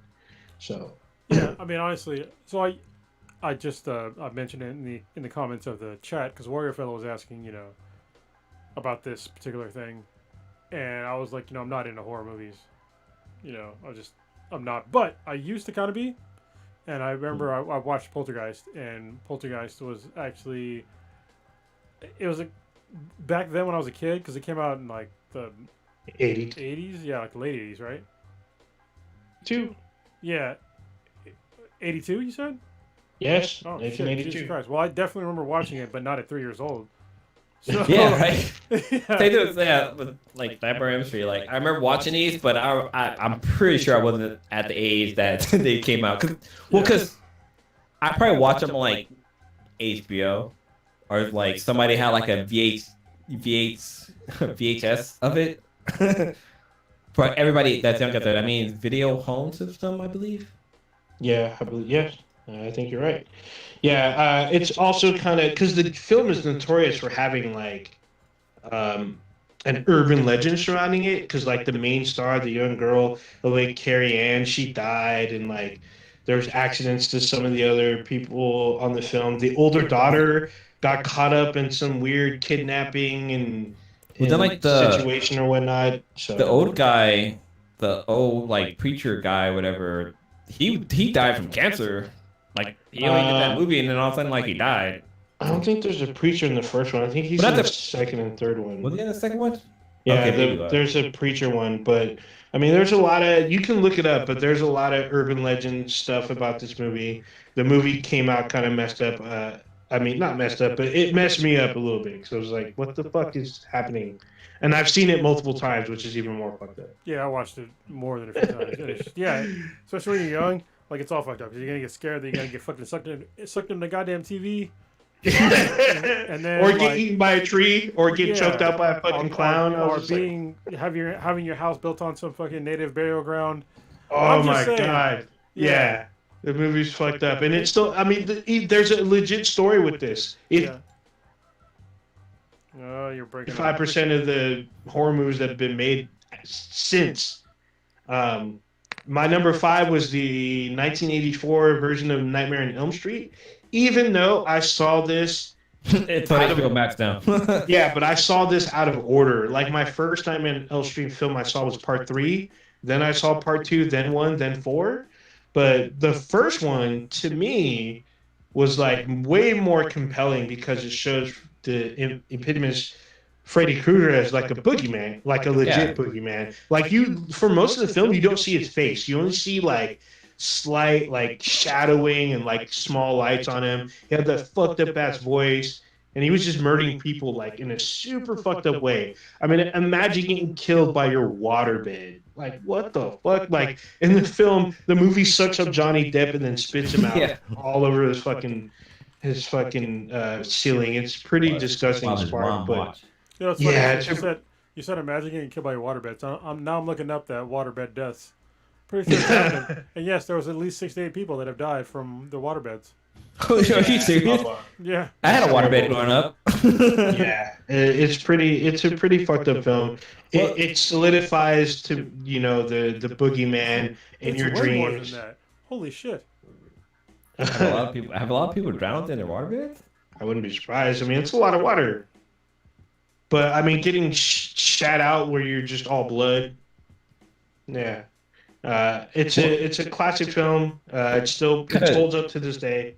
Yeah, I mean, kind of like I watched. So when they did the remake of Nightmare on Elm Street, they made Freddy a fucking pedophile, and I was like, dude, Freddy wasn't a pedophile. Freddy was just a fucking serial killer. Like, yeah, he was a child murderer, but he wasn't raping kids. Yeah, he wasn't touching kids inappropriately. But I remember on the podcast we were talking about like, oh, so I guess murder is better than like touching kids. Pedophilia? I don't know, dude. They're both kind of bad. No, I think as a society we have. So when we talk about murder, right away when you talk about murder, I'm fairly certain everybody's first thoughts are an adult killing an adult, right? Mm-hmm. That's what you go to. So there's already some sort of like semi-level playing field because it's an adult killing an adult. But when you talk about like pedophilia, it's a an adult taking advantage of a child, and so I think there's like a moral boundary that is seriously crossed.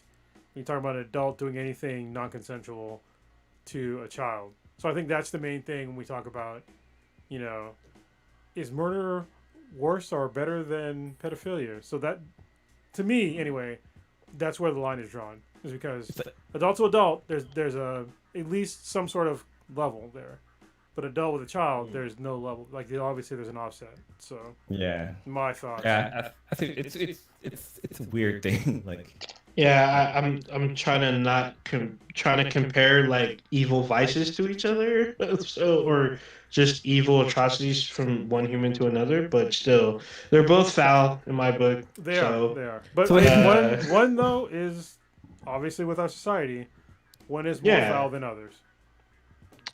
So wait. So quick little thing. If you were to die in a waterbed, it's considered a wet dream. Or I saw bed entrapment. There, I was just like, that is a fucked up way to on your death. That's you got trapped in your bed. How the fuck did that? How the fuck did that happen? Yeah. It's like a thousand ways to die, and it's like a wet dream is 331 on that list. Wow. Moving on, number 4 on my list is Audition. It's a Japanese horror film. It's pretty weird because I heard a lot of people talking about it. I didn't know what to expect, and I was watching it with my cousin. It starts out like this weird like online dating site, and this chick who's like super weird. She's like very kind of not aloof, but she's very like withdrawn, but she's really attached to the guy that she meets, and then the guy finds out what she did to her ex-boyfriend, tries to leave her, and then holy shit, she fucks this dude up in this really weird sadomasochistic torture scene that lasts, it feels like forever, but it's very, very hard to watch. And I'm just like, holy shit, this is one of those movies like you can't go to sleep right after watching this because you'll definitely have some kind of nightmare or whatnot. It was a fucked up thing just watching this poor guy getting tortured by this woman who didn't want him to leave her. It was fucked up. Is this part of the I can't remember what it's called, but it's part of like a trilogy. Like there's it's Old Boy, Miss something, and I think Audition is on this list. I don't think it's an official trilogy, like an official trilogy. I think people are trying to say that it fits into the world because like I think some of the actors are still in the same film, but they're not. I don't think they're fully connected. It's called the Vintage Trilogy. So it's let me look it up. It is Mr. Vengeance, Mrs. Vengeance, and then it's Oh Boy. It's on that list. I haven't seen the other two, but I've seen the original Old Boy. I've seen the original Old Boy, but not the two Vengeance films. No, I haven't seen a Vintage film either. I haven't seen Spike Lee's Old Boy either. So its Japanese version is fucking twisted. Yeah, Audition was like one of those first movies on Netflix, like the first 10 movies on Netflix I watched, and it was getting a lot of buzz, so I checked it out. And this is one of those movies that kind of stays with you when you're done. And I'm just like, oh, I gotta watch like My Little Pony and fucking Care Bears after this. My number 3 is the movie The Thing. The Thing is like super fucking creepy. This is like an old, like early 80s, late 70s movie, and it's like weird because like the creature effects are very, very, very, very good, and they still kind of hold up. And it's like you don't know who to trust in this film. Anyone could be anything.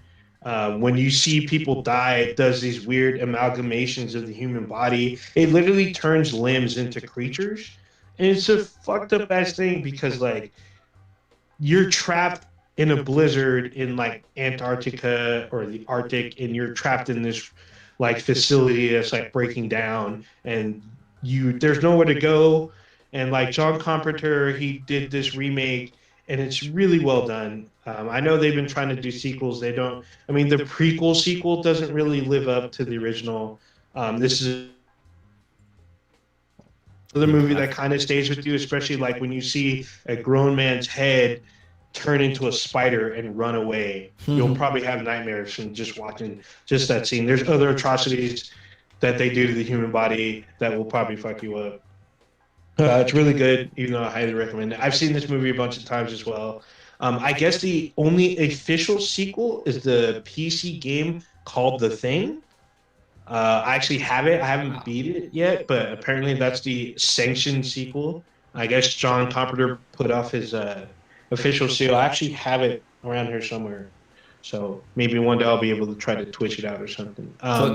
Quick look. I looked at the IMDb reviews for The Thing, and it's got a solid 5 stars with 10,000 plus reviews, which is, I don't know, it's hard to find a product on Amazon with that rating. Yeah, I mean, this movie's held up. This is a timeless film.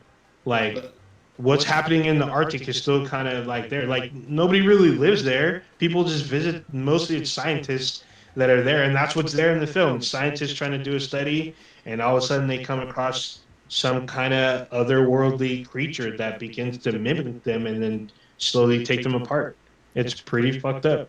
It's pretty cool. So the director is John Carpenter. That's right. He's got a really good laundry list of movies. So he did like, Big Trouble in China, the original Halloween, Christine, which is the one with the fucking killer car. One of my favorites. They Live with fucking Roddy Piper. And forget Escape from New York. Quarantine. Like he's got. I mean, we are Johnny. He even does funny like stuff too. Like he did The Breakup, which is kind of cool.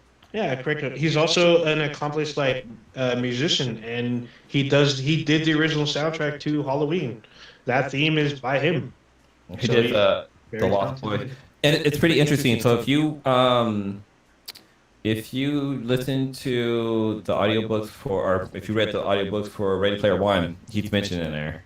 Of course, because he's a phenomenal director and pop culture icon, pretty much. And Yeah. then number two is The Ring, the American version, because I've never seen the Japanese version of The Ring. The American version of The Ring really fucked with me because I hadn't seen the movie in like quite some time, especially a horror movie at that time. And when I watched it, I was like, fuck, this is another movie that involves the television where shit from the TV comes out at you. And I'm just like, well, what does this shit fucking happens? Like, what if you play an old VHS tape it's a snuff film and it turns out to be a film that can actually kill you? Like, you get a phone call, says 7 days, and then you have 7 days before you die, and there's a bunch of fucking shit that happens to you.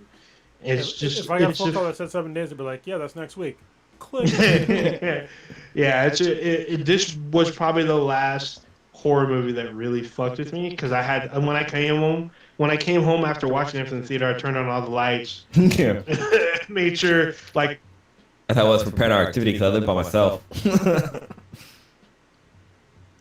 Pony and Care Bears and Rainbow Bright after and whatever, maybe some Bratz or something for like a while before I could go to bed. This movie kind of fucked me up, and I think mostly because of Naomi Watts' portrayal in the film. It was done really well. I like this version of the film, even though I've never seen the Japanese one. I have no idea how it holds up. Oh, dude, it's their day and night. It's totally different. But wait, sorry to jump in real quick. So, kind of jump back to my story in Japan. It wasn't The Ring that fucked me up. It was The Grudge, because The Grudge take place in Japan, and I was like, the American version of The Grudge took place in Japan, and like the houses, like all the houses in the area at the time looked like the one from The Grudge. All right, sorry. Go ahead, man. All right, so my number one is a film. It's not really a horror movie. It's more classified as a monster film. Don't go in the water. This movie really fucked me up even to this day. That's Jaws, the original theatrical movie of Jaws, the fucking giant, fucking 20-foot long great white shark. Fucking creeped out over fucking sharks. I've seen a dead great white and it still creeped me out. I was learning recently, I mean, where we live, there's been a lot more sightings of great whites, especially in the Santa Cruz area. There's been people on Instagram that have been showing great whites that have washed up on shore. Usually they've died because they couldn't get back in the water, but they still look monstrous. I know they're supposed to be, creatures of the deep that are supposed to be, part of the ecosystem. They're supposed to be apex predators or whatever, but that doesn't stop them from creeping me the fuck out, not being cautious when going into the ocean, because I usually don't wade very far. I definitely don't like fucking swim out past like where the waves break or whatnot, especially since there's been an increase in great whites in our area. Like, this movie fucked me up, especially with sharks. I mean, even though I saw the film, I started researching sharks really, really, really heavily. I could probably name a bunch of them by looking at their rows of teeth, or the size, or like I could tell a tiger shark from a blue, from a basking shark, from the tiger. The thresher shark, which is like a freshwater as well as seawater shark, which is very few. Usually most sharks die in freshwater, but that shark ends up like laying its eggs in freshwater, but shit like that. But still, great whites still creep me out, even though I still watch, documentaries on them. Even on National Geographic on Disney Plus, you can watch the one with Chris Hemsworth, where his friend almost got fucking chewed up by a great white. So wait, did you ever play Maneater? No, I'm not playing Manny. I didn't play DLC. You gotta play Maneater. Yeah, that's a great game. Yeah. The DLC. Wait, did it drop yet? Yeah, it already dropped. Oh shit, I gotta go play it, yeah, man. you need to play it. But Maneater is like one of my favorite games. Because it's so ridiculous. Y'all, that's an indie game too. Yeah. Do y'all remember Echo the Dolphin? Oh, yeah. Oh yeah, Genesis? just Yeah, because like Yeah, so you in Echo you have to fight like I think a shark in one of the levels because I didn't get very far because the game was kind of fucking hard, but it was Yeah, the game was super hard. popular. But yeah, but there's one where you gotta like go up against a great white and it's pretty tough. But that freaked me out too. But yeah, I that's I think my top six. cool. I like it. All right, I love the backstory of it all. let's wrap it up because I think tonight I'm gonna try to do a video showing how I edit the audio and the video and get them out on the same night. So Oh, yeah, oh, that's I really want some time quick, to do that.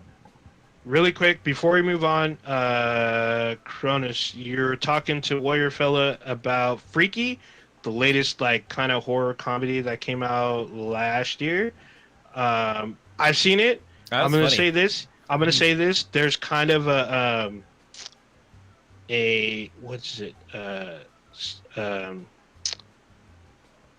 What's that shit that like one of the Black Mirror episode that we kept talking about a lot.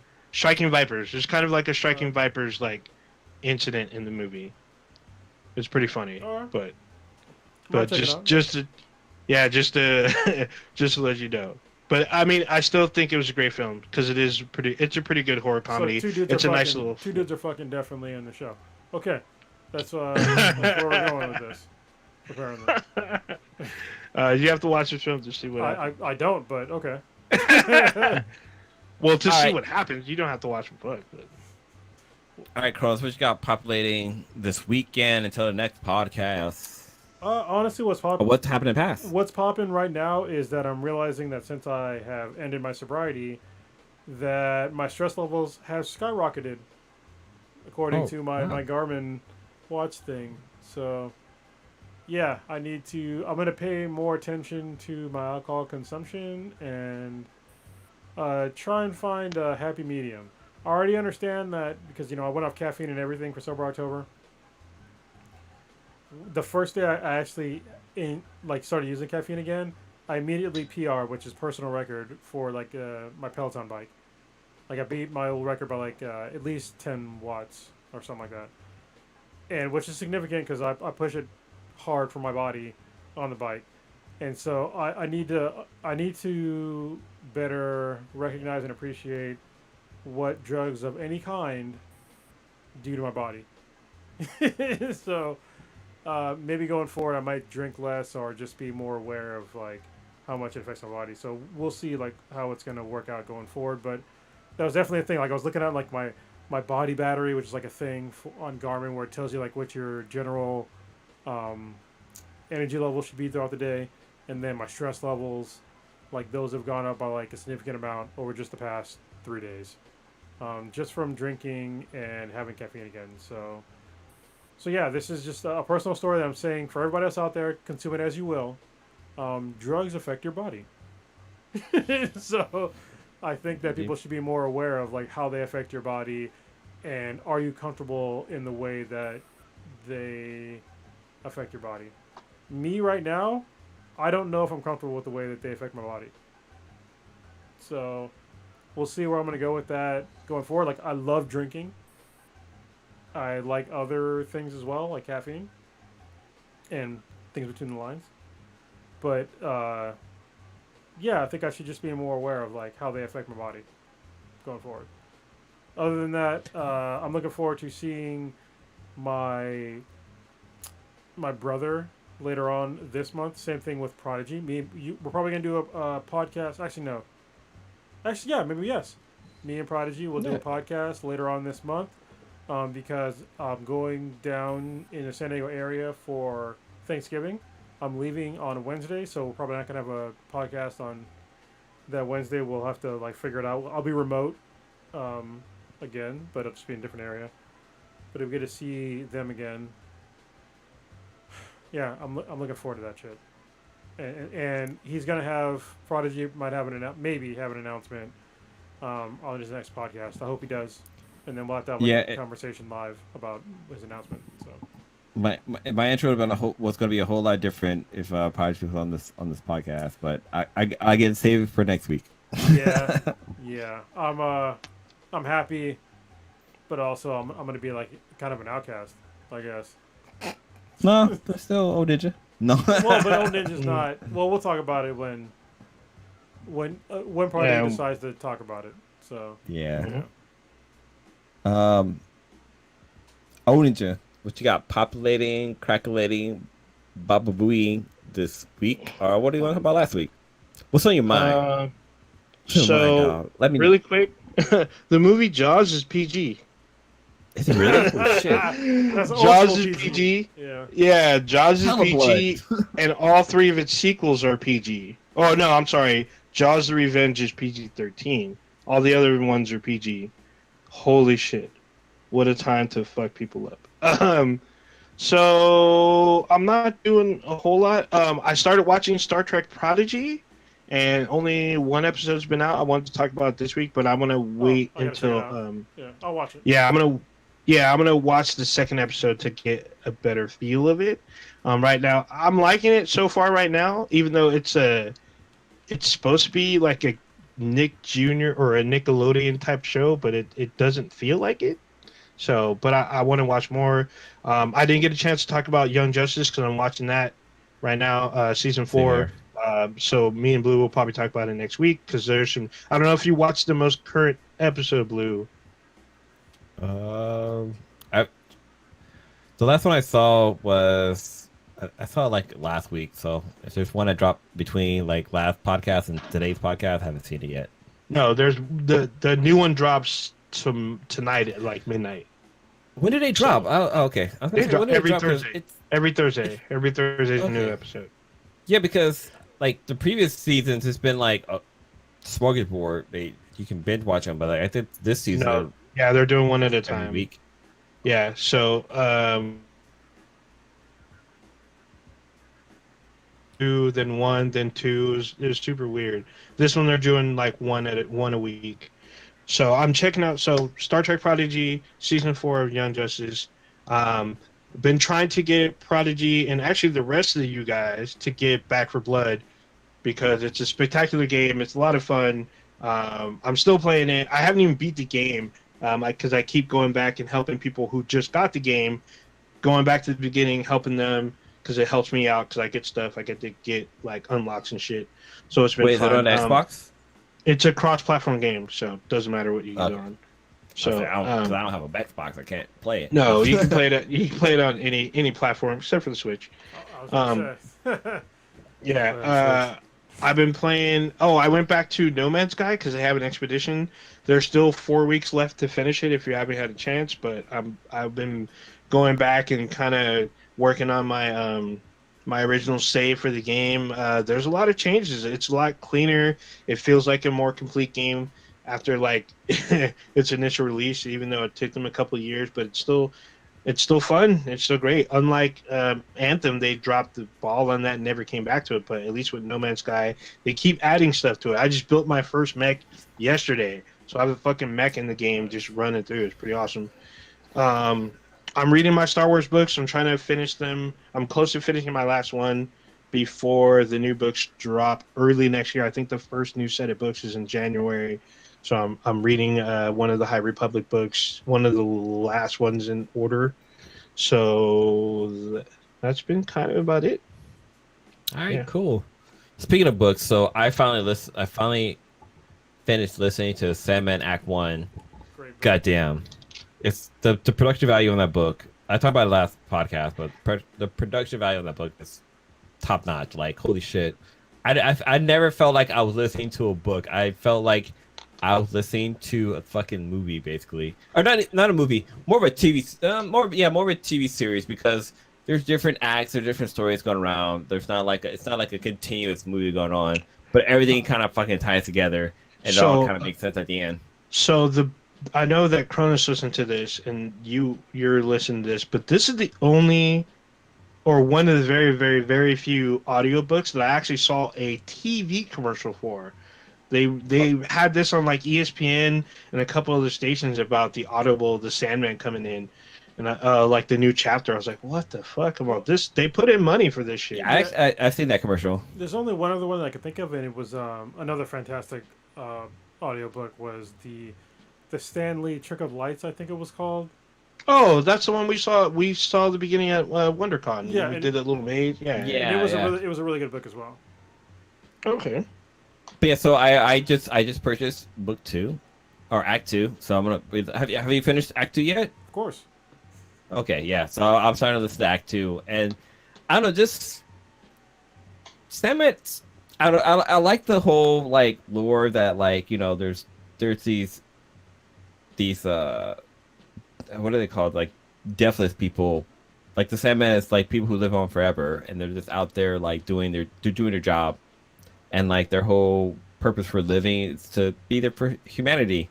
But then there's like the other ones that are like, oh, humanities are fucking. It's almost like gods that just think they're better than everybody else, but it turns out like, yeah, you need me more than I need you, basically.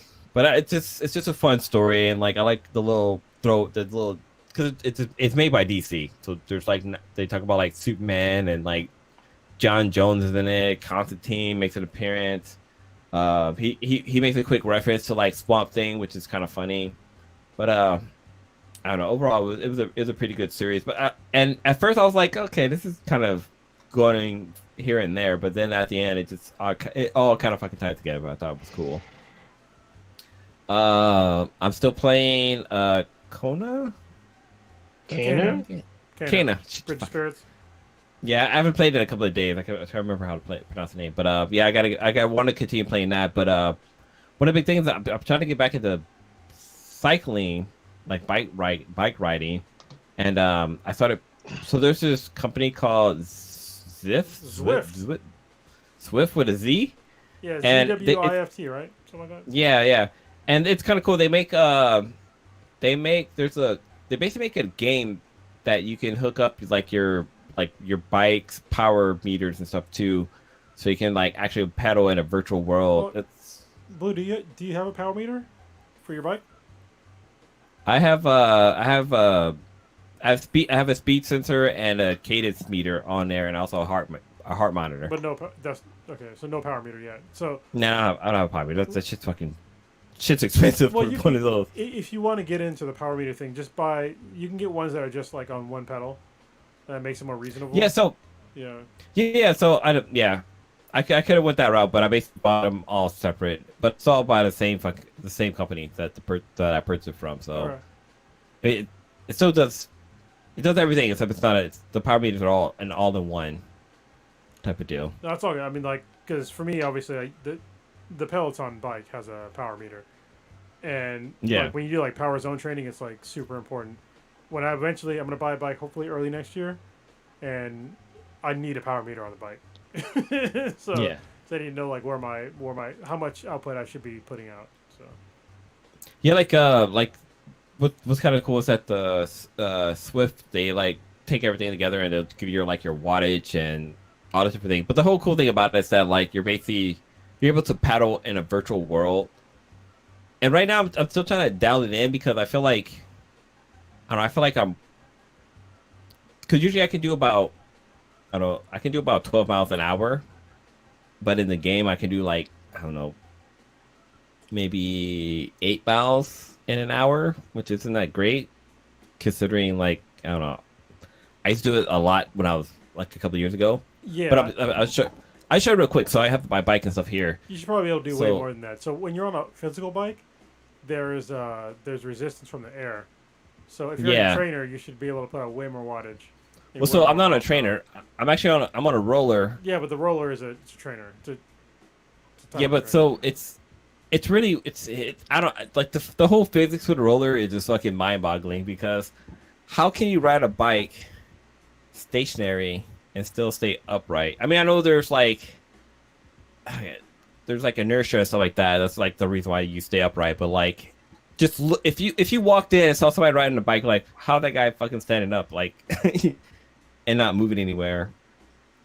But I mean, overall, so far, like, I mean, the demo, like, I have a 30-day demo, and it was fun today. Like, I got 2 miles in a whole 15 minutes.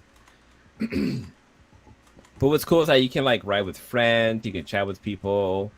It's basically a virtual chat room of people who either ride or run. I think you can also run in it, but I don't know. It was actually a pretty cool experience. Like the scenery was really cool. So as your character's riding, like, there's like different things around.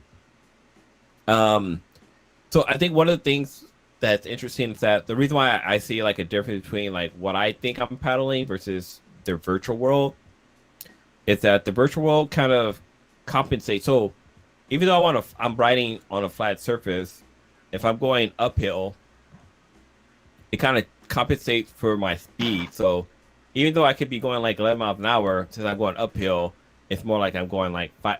It's taking my energy that I'm putting into moving and converting that into like a slower speed that I would be going if I was going uphill. But if Yeah. I'm going downhill, it's a different story. Yeah, I think it's a problem with the roller style of trainer that you're using, and they don't have a power meter, so they can't accurately calculate what you're doing. So when you're on like a roller like that, you can't. Well, unless you like drop gears, right? Even if you drop gears to like something that's lower, so it's way harder to pedal. Yeah. Like it's hard to like simulate that because you don't have an accurate power meter to tell you how much actual effort you're putting in. So Right. if you invest in a power meter, I think that you would have a better time. So Obviously, like I know it's an investment. So yeah, so there's a company called Wahoo, and yeah, yeah. they make a setup that's like I don't know, you can spend basically $4,000 and you can Where take so you take the basically what back you tire off and fucking put the chain. Yeah. well it's no it's not even that. You take the back tire off, but there's also one for the front tire. Yeah. And For it elevation. basically like will like elevate the front tire so like if you're going up a hill, so you get that whole fucking sensation. It's like that's just fucking crazy. But outside of that, um just little Sebi, he's slowly getting bigger. He'd be 8 months this month, and it's like it's crazy. Like he's getting a personality, which is really interesting, and like the fact that like he can like he understands his name, like the food that he eats. Like if he doesn't like something, if he's eating something that he doesn't like, he will like just toss a fucking spoon. Like okay, kid, I guess you don't like this. Let's continue eating the other food that you do like, but. I don't know. It's just a lot of fun watching this little kid grow up, Yeah. and I'm loving every fucking second of it. I'm glad And to with see that, you being a dad, man. dude, it's I don't know, it's great. And it's one funny thing is that he's kind of like outgrowing clothes, and we'll buy new clothes like the next size up, and it's like there's no way this is gonna fit him. Like It this will is for like eventually. a goddamn toddler, and we come home, put it on him, and it fits perfectly. It's Yeah. like oh shit. Awesome. But yeah, okay. With that being said, Onija, take us out of here. Oh, real quick, IGN is reporting that Alvin and the Chipmunks rights are on sale for $300 million. Yeah. So if you got some cheddar, pick them up. Who would But want we to do all that? know Yeah. they're gonna end up. Disney's probably gonna fucking buy them. Yeah, they probably will. For $1 million, probably real cheap. Maybe they'll negotiate. All right. You just experienced Black and the Black times Infinity, Infinity. the dankest podcast in the multiverse. Check us out.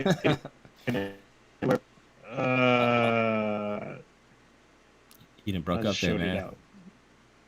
Yeah, because something just popped up. Some Some porn. stupid scam. Anyway, it's about my He exam laughed Yeah. car work. Check us out with Be the BTI anywhere and everywhere online. That's BTHANBTI. You can email us at bethenbti@gmail.com.